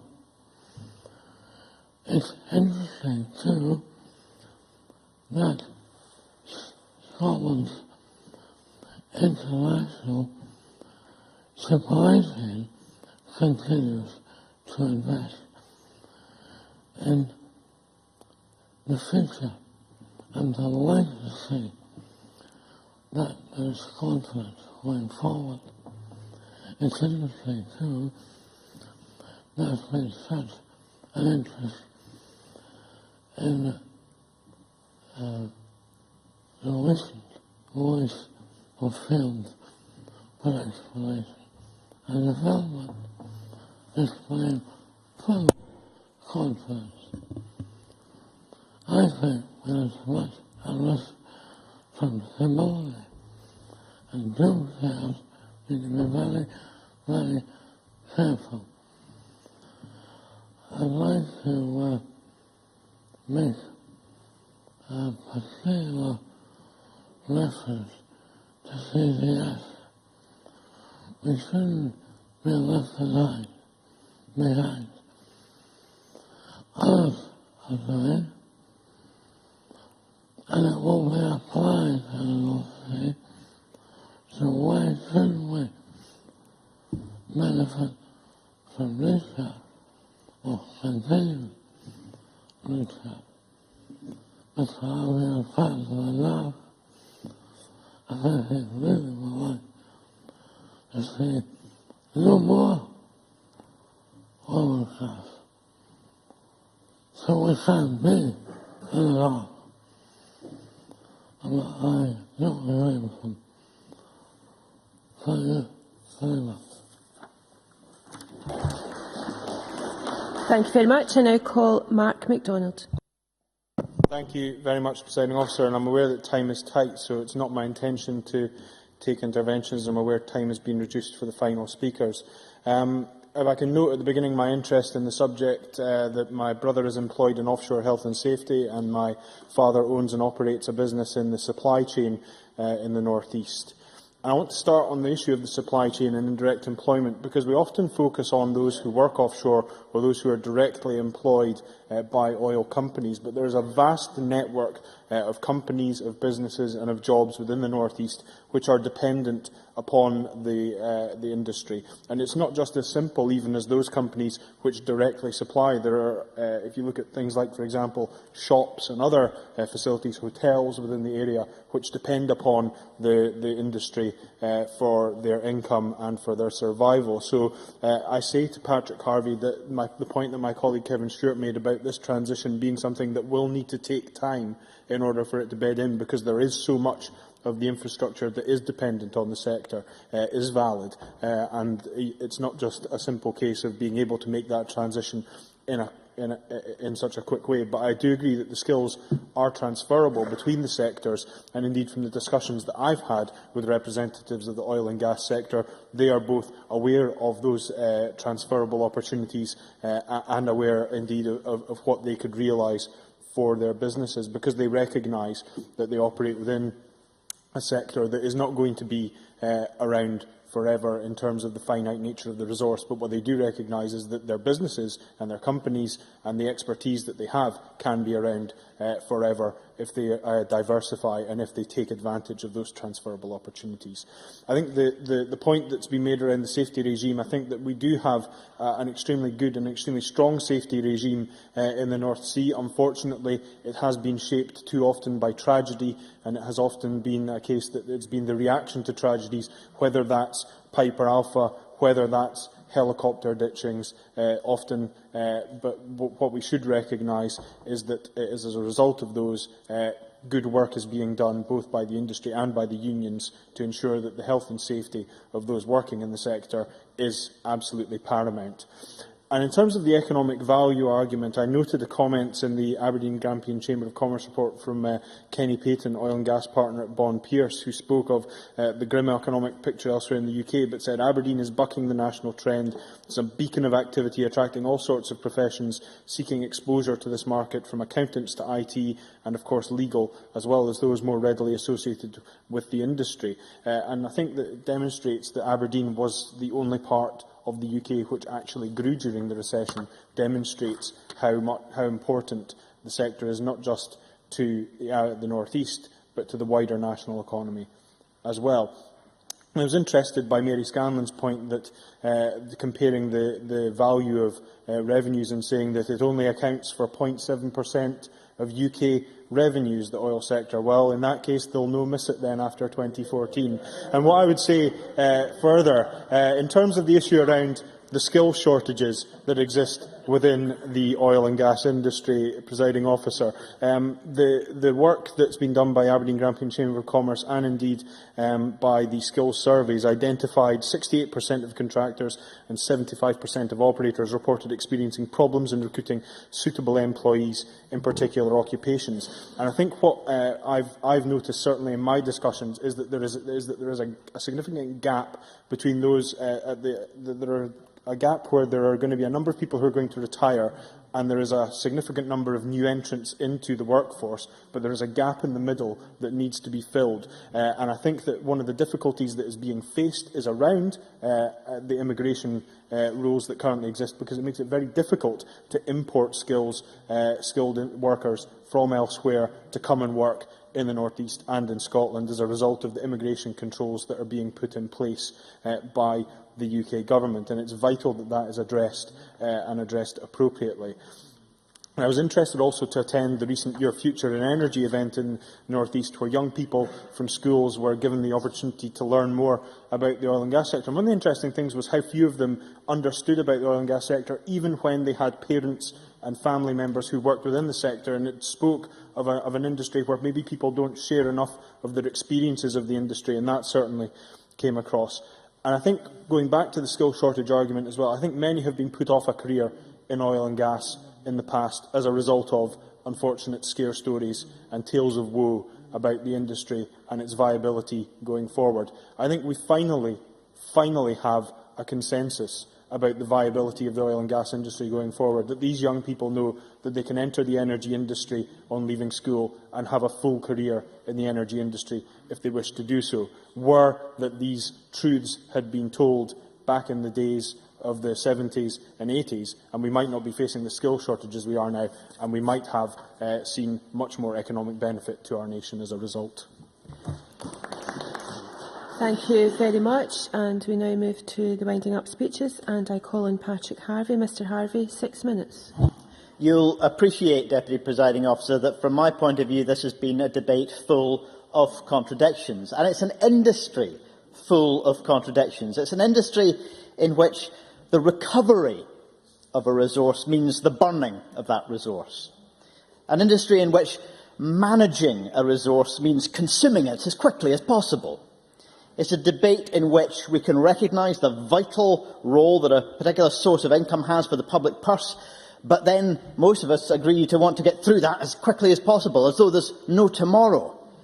And a debate in which rhetoric about world-leading climate change legislation goes right alongside rhetoric about it's Scotland's oil.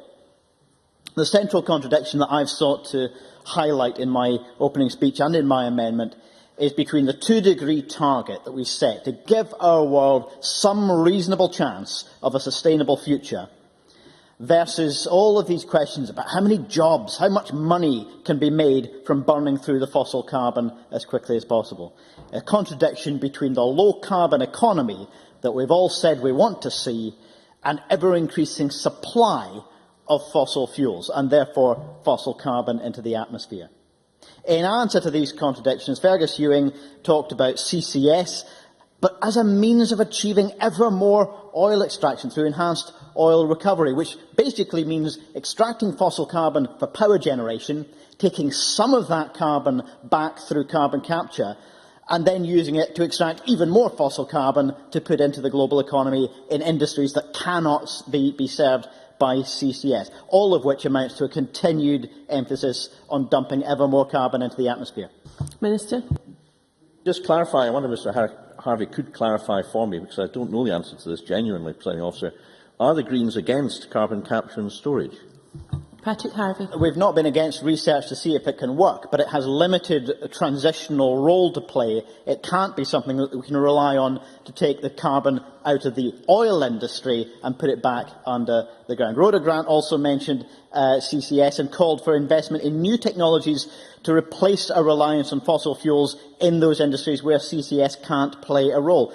But we're failing to achieve our carbon targets already. And this is why demand reduction, for example, in transport, especially aviation, is so important.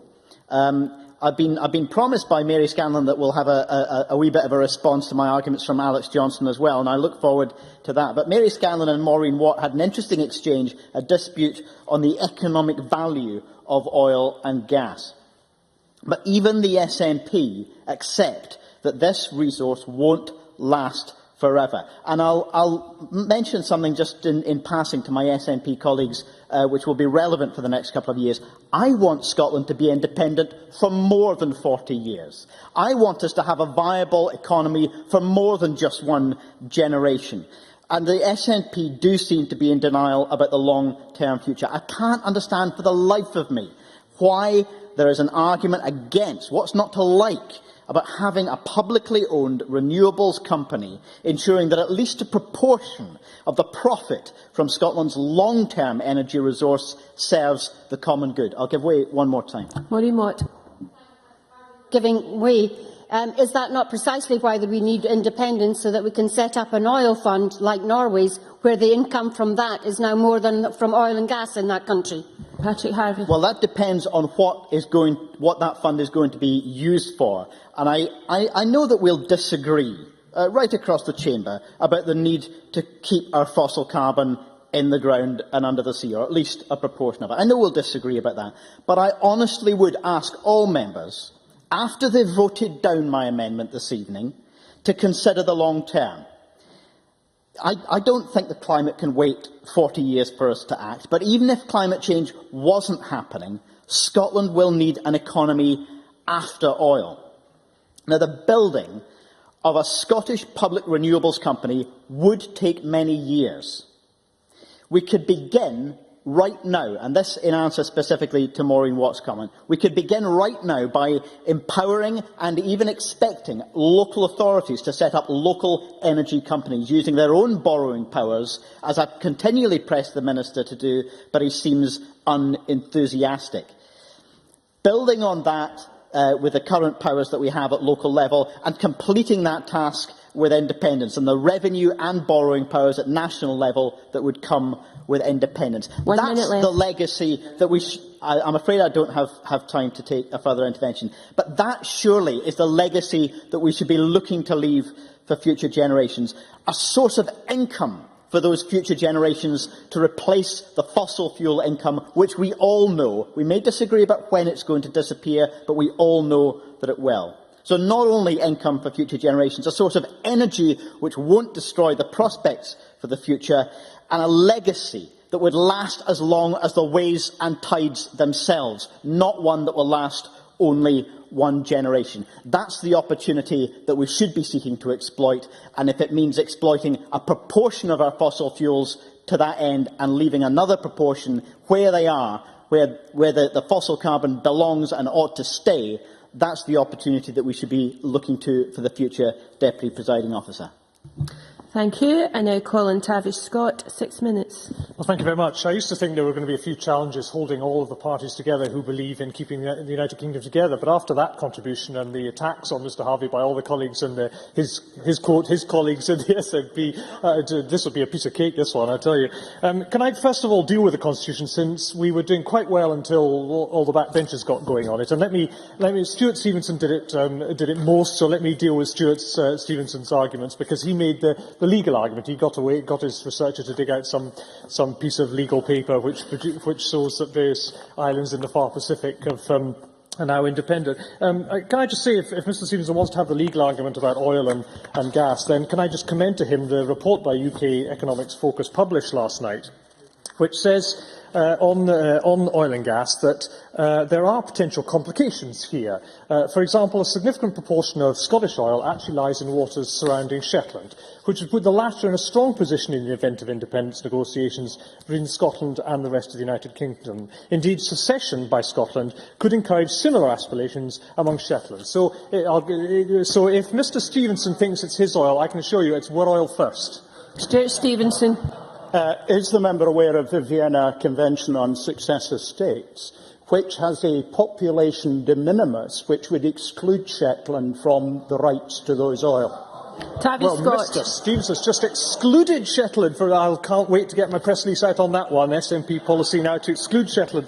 But more seriously, Presiding Officer, I do think, and I understand the SNP backbenchers all have to attack the UK government, no matter what debate and what subject and so on and so forth. But I did find the argument that everything is awful and it's all London's fault a bit puzzling, not least of which because the commendable list that Mr Ewing, the Minister, read out at the start of his contribution. He pointed out, amongst other investments, that Statoil are investing £4.3 million in the Mariner field, that Dana Petroleum are investing £1 billion in the West Niles field, that I don't think he maybe mentioned this, but I'm sure he'd recognise the point that JX Nippon, a Japanese company, are buying any stakes in 20 fields on the UK continental shelf. Let me just make these points.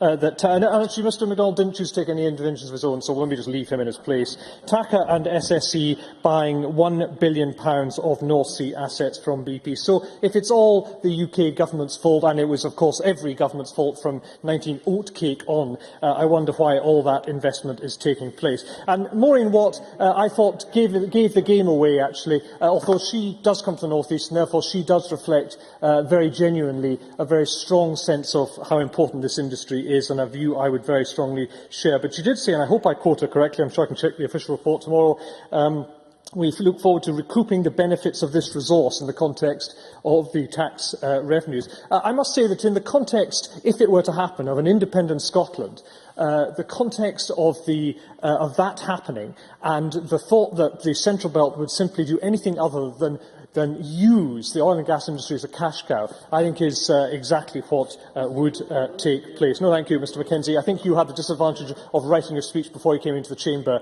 today, judging on your contribution. But may I move on to rather more positive issues which were mentioned by many members, rather than all that constitutional stuff, and no wonder the oil industry just takes a yawn to that debate. On the question of ownership of fields, which was mentioned by a number of colleagues, there is something quite important going on here, not just in terms of the North Sea, but also in terms of worldwide oil and gas, and that is that even in our continental shelf have been 43 changes of ownership. Now, many of those have been smaller and less significant, but Chinese state-owned companies and a number of others, for example, from the Middle East, are buying more and more of the North Sea assets and taking stakes in West of Shetland developments. This is a pattern that is happening across the world, not least of which in the tar sands of Canada.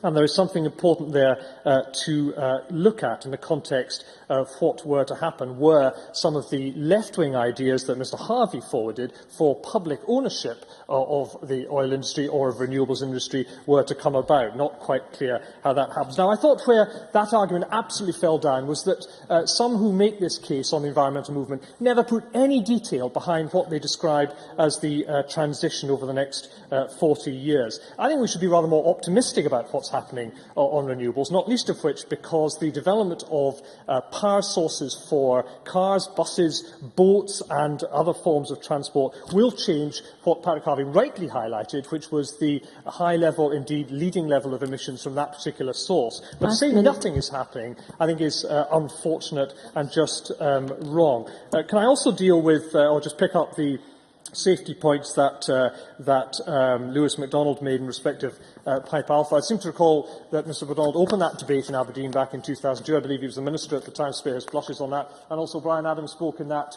debate as well, very knowledgeably from his benches. But the two helicopter ditching incidents are possibly the most important issue that the industry is dealing with now in the context of safety for men and women working offshore, not least of which because, as they explained at the cross-party group on oil and gas, to get that right does involve a fix that has the confidence of the industry, has the confidence of men and women who use helicopters on a daily basis in and out of Aberdeen. And to that should be the most important message, that that is a fix that needs to happen. Thank you very much. I now call on Alex Johnston with 6 minutes. Mr Johnston. Thank you very much, Deputy Presiding Officer. I welcome the opportunity to talk about the oil and gas industry and to ensure that my party joins in the consistent across-the-board approach that has been demonstrated by most parties in the Chamber, with the exception of one perhaps, to which I may return if I have time. The nature of the oil and gas industry is one which most of us in this room today understand, but I would suggest that perhaps it's actually a very well-kept secret. The truth is that the scale of the North Sea oil and gas industry and the oil service industry that has built up around it in the north east of Scotland is incalculable and not understood by a great many people, even from other parts of Scotland. The fact that this is a buoyant industry and, in spite of reduced production, continues to grow substantially is one which we need to tell the world about. The fact that the service industry now operates across the entire world, to the extent that the economic value of that industry to Scotland is now almost 50% generated outside the North Sea basin entirely, is a tribute to those who have developed businesses in the north east of Scotland, and also a tribute to the expertise, the knowledge and the application of those who are involved in it. Yet, as we've heard, it's an industry that is, unfortunately, in terminal decline. It's our job at this level and at every other level to ensure that that decline is as slow and as constructive as it possibly can be, while continuing to act as the base for a growing service industry which has the world as its market. I think during this debate we have occasionally centred too much on the idea that we do need the resource that comes from the North Sea, and over time, as production falls, its value will increase to compensate. But I think it's unfortunate that we have made some basic assumptions today that fail to take into account the options that the oil and gas industry produce for the future. The idea that it's all about burning that resource is one which I don't agree with, and one or two other members, including Stuart Stevenson, have today highlighted the fact that the resource produced by the industry has a value beyond that of simply burning it. There is also the fact that in developing a hydrogen economy for the future, it is inevitable that the North Sea oil and gas sector will be a source of raw material for that hydrogen. And we've already seen that, although we've talked about carbon capture and storage as a post-combustion option, that carbon capture and storage as a pre-combustion option, producing hydrogen for another market, is one which is an option open to us, and the technology already exists and proposals exist to bring that forward. So it is a transitional technology which will deliver against that green agenda which we've heard from Patrick Harvey today. I need to take the opportunity to also talk a bit about what the Labour Party have brought forward today, and as I've said already, we will support the amendment. It is the nature of the Labour Party that some of their amendments come forward sounding a bit lefty in character, but I'm not going to let that stand in the way. What they've said is accurate, it's true, and it deserves our support on this side of the chamber. The safety regime in the North Sea is one that we can be proud of, but yet many lives have been lost, both in transport and in production. And the fact that we need to support that, it must be highlighted by everyone in this chamber. The requirement to expand the workforce in the North Sea is one which does concern me quite significantly, and many members have spoken about the fact that surprisingly few young Scots today see the oil and gas industry as their future employer. We need to get round that prejudice and ensure that in future there is more confidence. We also need to ensure that it's not just about providing jobs for the young people of the north east of Scotland, because Scotland does have a requirement for high-quality jobs in other geographical areas, and encouraging people to take the opportunity to gain qualifications and move to the north east to take up these jobs is something which we should be encouraging. The idea that immigration to the north east is something that comes from outside Scotland or outside the UK exclusively is not something which I support. We need to encourage labour mobility within the marketplace and provide high-quality young Scots for this industry in the future. Let me come to the end of my comments by talking about the political argument that has been mentioned by a few people, but I don't want to mention too much, and that is the idea that oil will become a key issue during the build-up to the 2014 referendum. I think that's inevitable, and we need to keep that constructive. And for that reason, I don't intend at this point to go into too much detail about where my position comes from. However, I do travel up and down on the East Coast mainline trains between here and Aberdeen, and I often talk to men who are travelling back to their homes in places like Newcastle and Middlesbrough and Sunderland. And I, from the very bottom of my heart, find it very hard to understand that those in the south-west of Scotland can claim their justifiable right to benefit from the wealth of the North Sea, but they can then tell me that the people of North East of England do not. Don't tell me that. I will not believe it. Thank you. Now calling Ken Macintosh. Mr Macintosh, 8 minutes. Thanks very much, Presiding Officer. And it's been an enjoyable debate this afternoon, and a clear message that we in the Labour Party want to send out, and which we hope, in fact, have seen that most of the parties in the Chamber have united around, and that is that this Parliament values the oil and gas industry, and we recognise its importance to Scotland and to the UK. It's a simple message, but it is still an important one, because political discussion of the oil and gas industry is often framed around the political debate on separation. The discovery of North Sea oil and the rise of Scottish nationalism have gone hand in hand. And while resisting the arguments around independence, we in the Labour Party want to make it clear that we see the oil industry as having not just a viable future, but remaining a key part of the Scottish and UK economies. And I believe it is an important message too, because the industry needs whatever certainty we can supply. I think this was a theme developed by several members, including the Minister himself. In fact, I found myself agreeing with virtually everything the Minister said, which is very pleasant for me, if not for the Minister. And his conclusion to his opening remarks, I'll be intrigued to see if the Minister winds up in the same tone, but his conclusion in his opening remarks was that we have a need for long-term certainty, and we want to continue to work with the UK to support the industry, the UK government, that is. So that's certainly a sentiment that we can agree with here in the Labour Party. Because oil and gas, whether in the waters around the UK or internationally, often suffers from breaks in production, from political disruption across the globe, and from wide variations in price. In an unpredictable world, political reassurance is of importance and value to the industry. And it's also an important message because it's clear that the industry itself does not enjoy the most favourable public profile.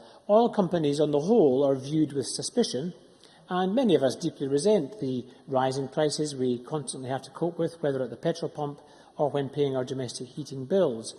If we add to that mix the recognition that we will have to move away from carbon-based sources of energy if we are to protect and preserve our global environment, the overall impression created can be one that often comes across as quite hostile to the industry. And I noted, in fact, in their very good briefing before this debate that the Oil and Gas UK made that very point, that one of the problems they saw in the future was poor public and political perception of the continuing importance of the industry and of oil and gas in the UK energy mix. Not that I expect many people wider to shed tears for Chevron, BP, Esso, Shell or whoever.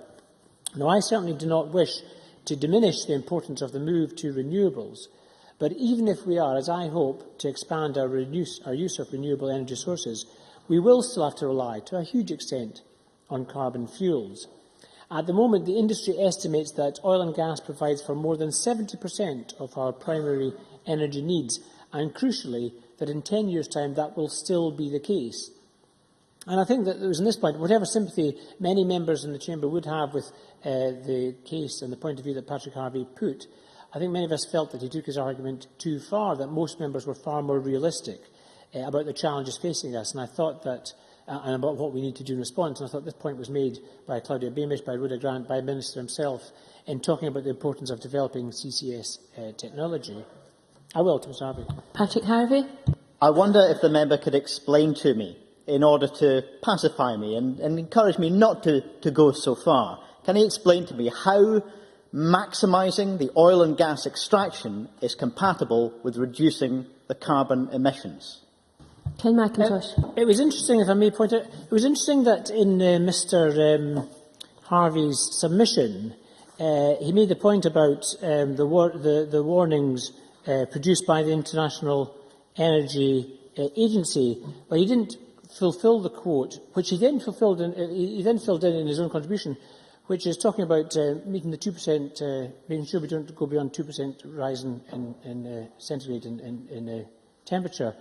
Quote, unless carbon capture and storage technology is widely deployed. It's quite interesting that part was missing from his motion, but was in his contribution. I think that was it's very important, and most of the members did emphasise the important role that we have in helping develop CCS technology. But I want to return to the importance of the industry, and many members did this. They repeated the key facts about the industry. I didn't agree with everything that Maureen Watt or Kevin Stewart actually said in their overall contributions, but I agreed with them on this. They helped highlight why it is of such importance, in fact, the single most important industrial sector in this country, employing more than 400,000 people, 200,000 of whom are based here in Scotland. And crucially, despite the fact that production has declined in recent years, that there are still very confident expectations that the industry will continue to produce substantial volumes for many years to come. And again, the Minister himself outlined much of the welcome investment. I would echo his comments about the vibrancy, about welcoming the vibrancy of the sector in these challenging times. But I would also add the caveat, which I think Lewis MacDonald did very well. He was quoting Professor Alex Kemp about the challenges and the obstacles facing us in making sure that we do make the most of the industry in future years, and that we have an ageing infrastructure, and that exploration is important, and that it does actually rely on a high oil price. Now, despite the successes of the industry, it does face major challenges, and health and safety being perhaps the most obvious, and there was, with the exception of Mike McKenzie, there was unity across the Chamber on this point, perhaps because of the recent helicopter ditchings, and I thought both Lewis MacDonald and Maureen Watt made the point very well that although these ditchings and the suspension of flights has cost the industry millions, there is a commitment within the industry to make sure that before these flights are resumed that we resolve the issue successfully. I believe that historically the oil and gas industry has suffered from a reputation for being a macho as well as a dangerous and high-risk occupation, and many in the management and the workforce through trade union representatives have worked hard to overturn that attitude, and I certainly hope the industry is right in claiming to be on course to establish the UK as the safest place in the worldwide oil industry. Now, despite its success, a further challenge raised by many contributors today was on the issue of skills and training. The industry has a record of innovation, entrepreneurial spirit, discovery, and yet still suffer from skills shortages. And this is another reason why the industry needs to take the lead in not just selling itself as an occupation of the future, but specifically in recruiting more women and in breaking down gender stereotyping, a point made both by Nigel Dawn, I think, about recruiting people to STEM, and by Rhoda Grant. And further in challenging that macho image. And I thought Richard Baker, too, made a particularly important point in that we welcome the Energy Academy, but we need to perhaps still to establish greater clarity on long-term funding and on its location. A similar challenge lies in decommissioning, and I was intrigued by what Fergus Ewing would say today on decommissioning, given his difficulties before the House of Commons recently. But again, I found myself agreeing with his remarks on decommission today and the challenges face us. And I thought that Tavish Scott made a particularly good, important point that decommissioning itself is a business opportunity, which many, including those in Lerwick, can take advantage of. Presiding Officer, we will be voting for the Government's motion today, and we hope that most parties, if not all, will similarly support our amendment. We purposefully did not mention the independence argument in our contribution, although it was raised by many in the backbenches. I would perhaps end simply with the observation to my nationalist colleagues that just as resting our nation's future on one finite commodity seems remarkably short-sighted, politically to rest your hopes on such a fragile argument also seems risky, and I particularly enjoyed Mary Scanlon's contribution when she highlighted that despite price fluctuations and the decline in reserves, the First Minister's optimism knows no inflationary bounds whatsoever. I'm afraid you must conclude. I don't wish to end on that note. This is not about the never end, and this is about the vital UK industry, which, although facing many challenges, has a clear and important future at the heart of our economy, and I hope this Parliament can send it a message of some certainty. Thank you. I now call on Fergus Ewing to respond to the debate. Mr Ewing, you have until 4:59. Well, I've enjoyed this debate. I particularly enjoyed the contribution from Ken McIntosh at the end there. In fact, were it not for just 2 sentences that he obtruded just at the very end of his speech, I was about to say that he was displaying the velvet vocabulary of somebody you would expect from a Kofi Annan, a diplomat. A future career beckons perhaps from him. But I too just will not this afternoon, I think, Presiding Officer, dwell on the debates about Scotland's independence, something which I believe with all my heart and soul. Suffice to say that we will be back and we will be debating these issues directly, head-on, in due course. And I think that's the correct thing to do. So we will do that. But I think something has been achieved today, something that I don't think has been achieved before, perhaps in the history of oil and gas industry, and perhaps I'm borrowing some of the First Minister's undoubted optimism here, but I don't think there has been a debate about oil and gas where there has been an endorsement from all the main parties participating in the debate, recognising, firstly, the enormous value of the industry, and secondly, that it has a secure and long-term future. I don't recall that these 2 prime statements have been accepted across the board.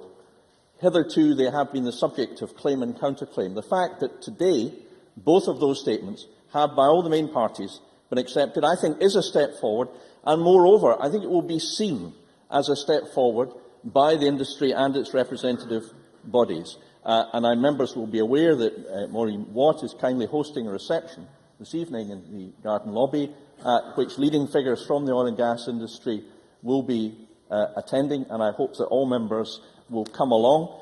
Campbell Gillis of Scottish Enterprise will be there, denoting his recognition of the importance of the industry to Scotland as chairman of Scottish Enterprise.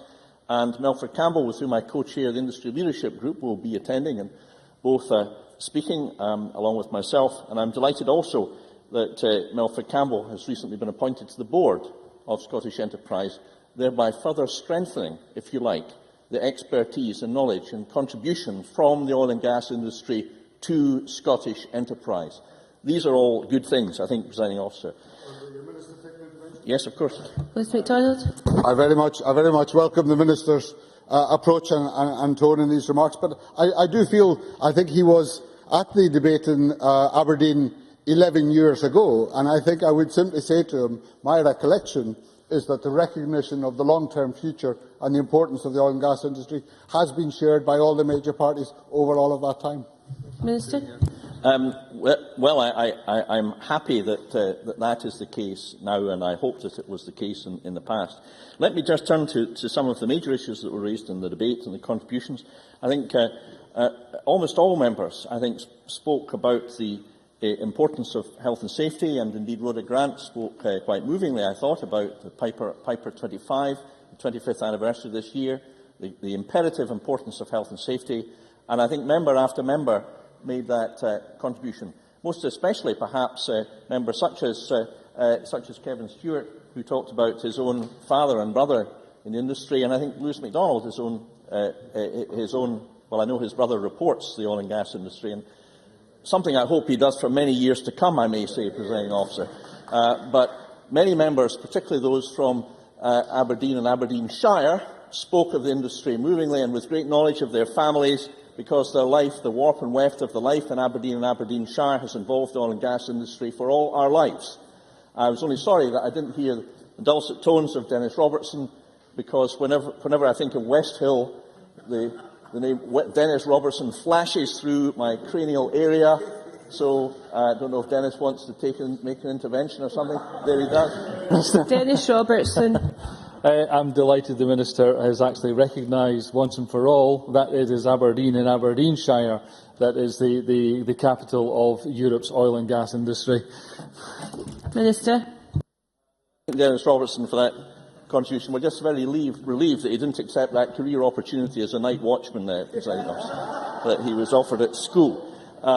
Careers advice I come to now logically and sequentially, because many members mentioned that this starts at school. I think Maureen Watt mentioned it, the STEM topics, and many other members mentioned that, and it's absolutely key, and the importance of taking the right subjects at school is key, but it's far more than that. It's for the industry and government and academia to make sure that children understand the huge range of opportunities that exists in oil and gas. Far greater now than 10 or 15 years ago.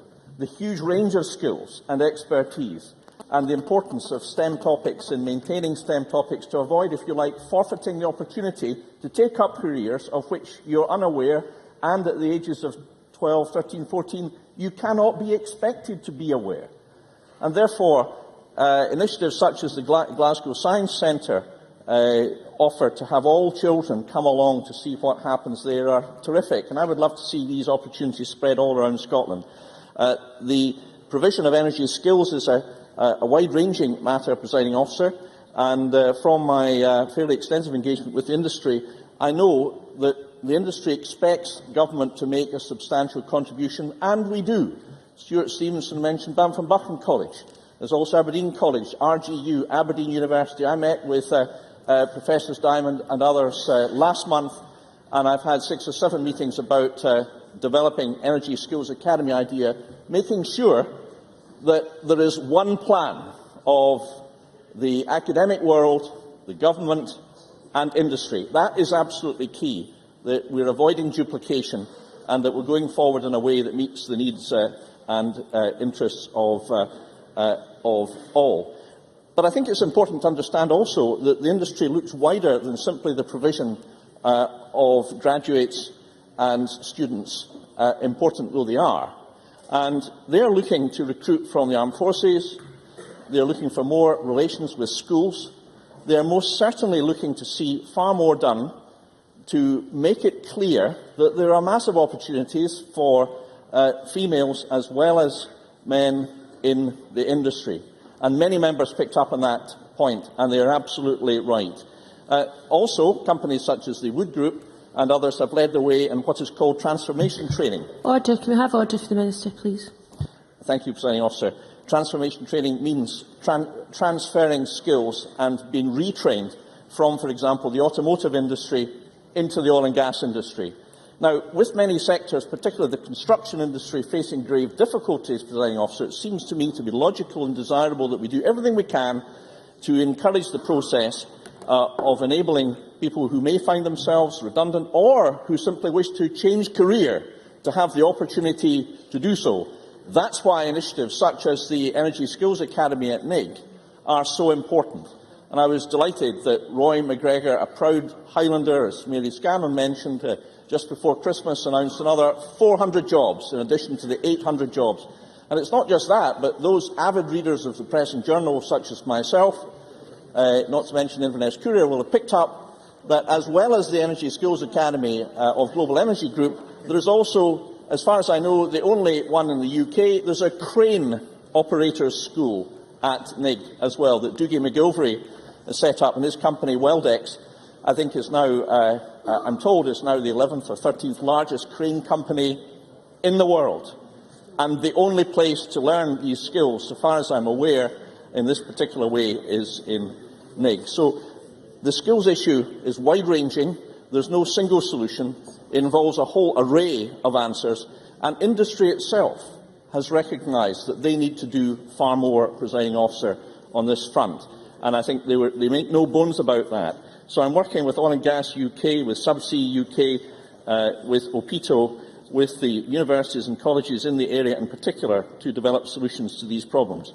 I'd also like to say, in response to Claudia Beamish, who said that perhaps we're not pursuing opportunities in Brazil, I'm delighted to tell her I'm going to Brazil.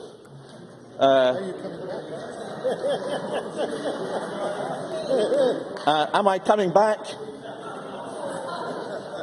I'm happy to lead a trade mission to Brazil in March, and that is precisely because of the large number of companies that are operating successfully, not simply to extract oil from the North Sea or west of Shetland, but to replicate their skills and expertise and excellence all over the world. And the opportunities in Brazil are absolutely enormous. So I'm looking forward to, and I'm sure I will enjoy, my visit to Brazil. So Last minute, Minister. Presiding Officer, there is a consensus here. We value the industry and what it can provide to Scotland. I don't think that we yet fully appreciate the range and scope of the industry. There are a huge number of companies involved here, and whilst they're centred in Aberdeen, and that is an international centre of excellence, as Nigel Donn alluded to, where work done by the GE Group, for example, is being done in GE, designing fields off the shores of Australia. Why? Rod Christie, the president of that company, told me, because we've got the best people in the world. That's why it's being done in Scotland. That's why this industry is so important to Scotland. And that's why I'm delighted to conclude my remarks in this chamber by recognising that the key challenges that we have ahead are to meet the skills challenge in our skills strategy, to address the problems of ageing infrastructure, which, if we do not address, will lead to the possible loss of £85,000 million, to advance the maximisation of recovery of our assets. If we do so by 1%, every 1% of oil and gas we recover brings in an additional £22,000 million. Those, and I think there was only one, Minister, you really must conclude, who said that this was not a good idea, will be in a small minority today, Presiding Officer. I'm delighted that this Parliament will back this industry, will support this industry, not just now, but for generations to come. Thank you. That concludes the debate on oil and gas, the success and opportunities, and it is now time to move on to the next item of business, which is consideration of Business Motion 5312 in the name of Joe Fitzpatrick on behalf of the Parliamentary Bureau setting out a business programme. I would ask that any member who wishes to speak against the motion presses the request to speak button now, and I call on Joe Fitzpatrick to move motion number 5312. Formally moved. As no member is asked to speak against the motion, I will now put the question to the Chamber. The question is that motion number 5312 in the name of Joe Fitzpatrick be agreed to. Are we all agreed? We are all agreed, and the motion is agreed to. The next item of business is consideration of Business Motion 5313 in the name of Joe Fitzpatrick on behalf of the Parliamentary Bureau setting out a Stage 1 timetable for the Forth Road Bridge Bill, and I would ask any member who wishes to speak against the motion to press the request to speak button now, and I call on Joe Fitzpatrick to move motion number 5313. Formally moved. Thank you. No member has asked to speak against the motion, and therefore I will now put the question to the Chamber. The question is that motion number 5313 in the name of Joe Fitzpatrick be agreed to. Are we all agreed? We are, and therefore the motion is agreed to.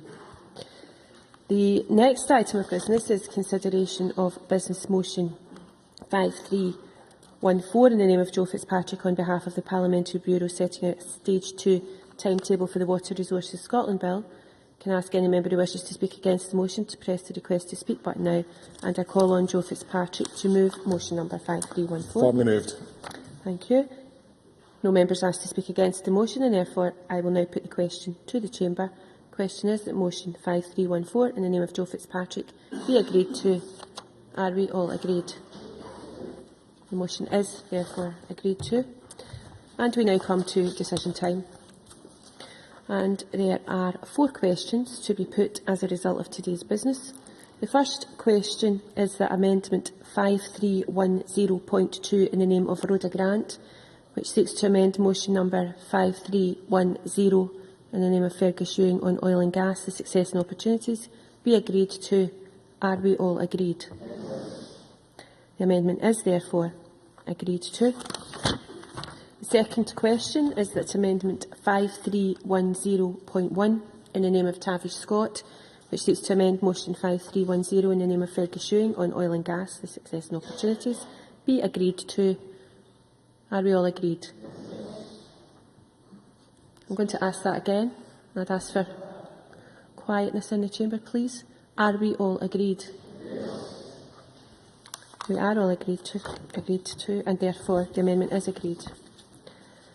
The next question is that Amendment 5310.3 in the name of Patrick Harvey, which seeks to amend motion number 5310 in the name of Fergus Ewing on oil and gas, the success and opportunities, be agreed to. Are we all agreed? No. The Parliament is not agreed.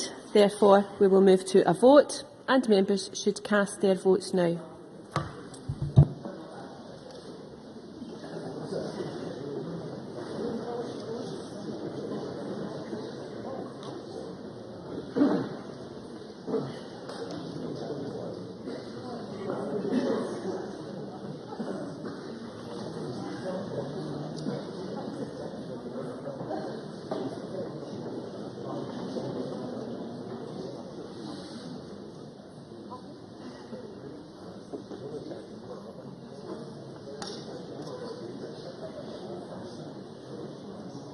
Order.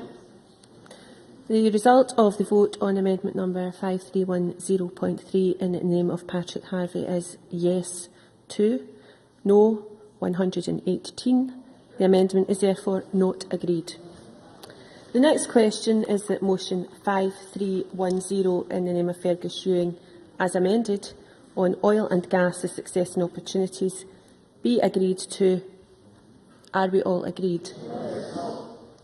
We are not agreed, and therefore we will move to a vote, and members should cast their votes now.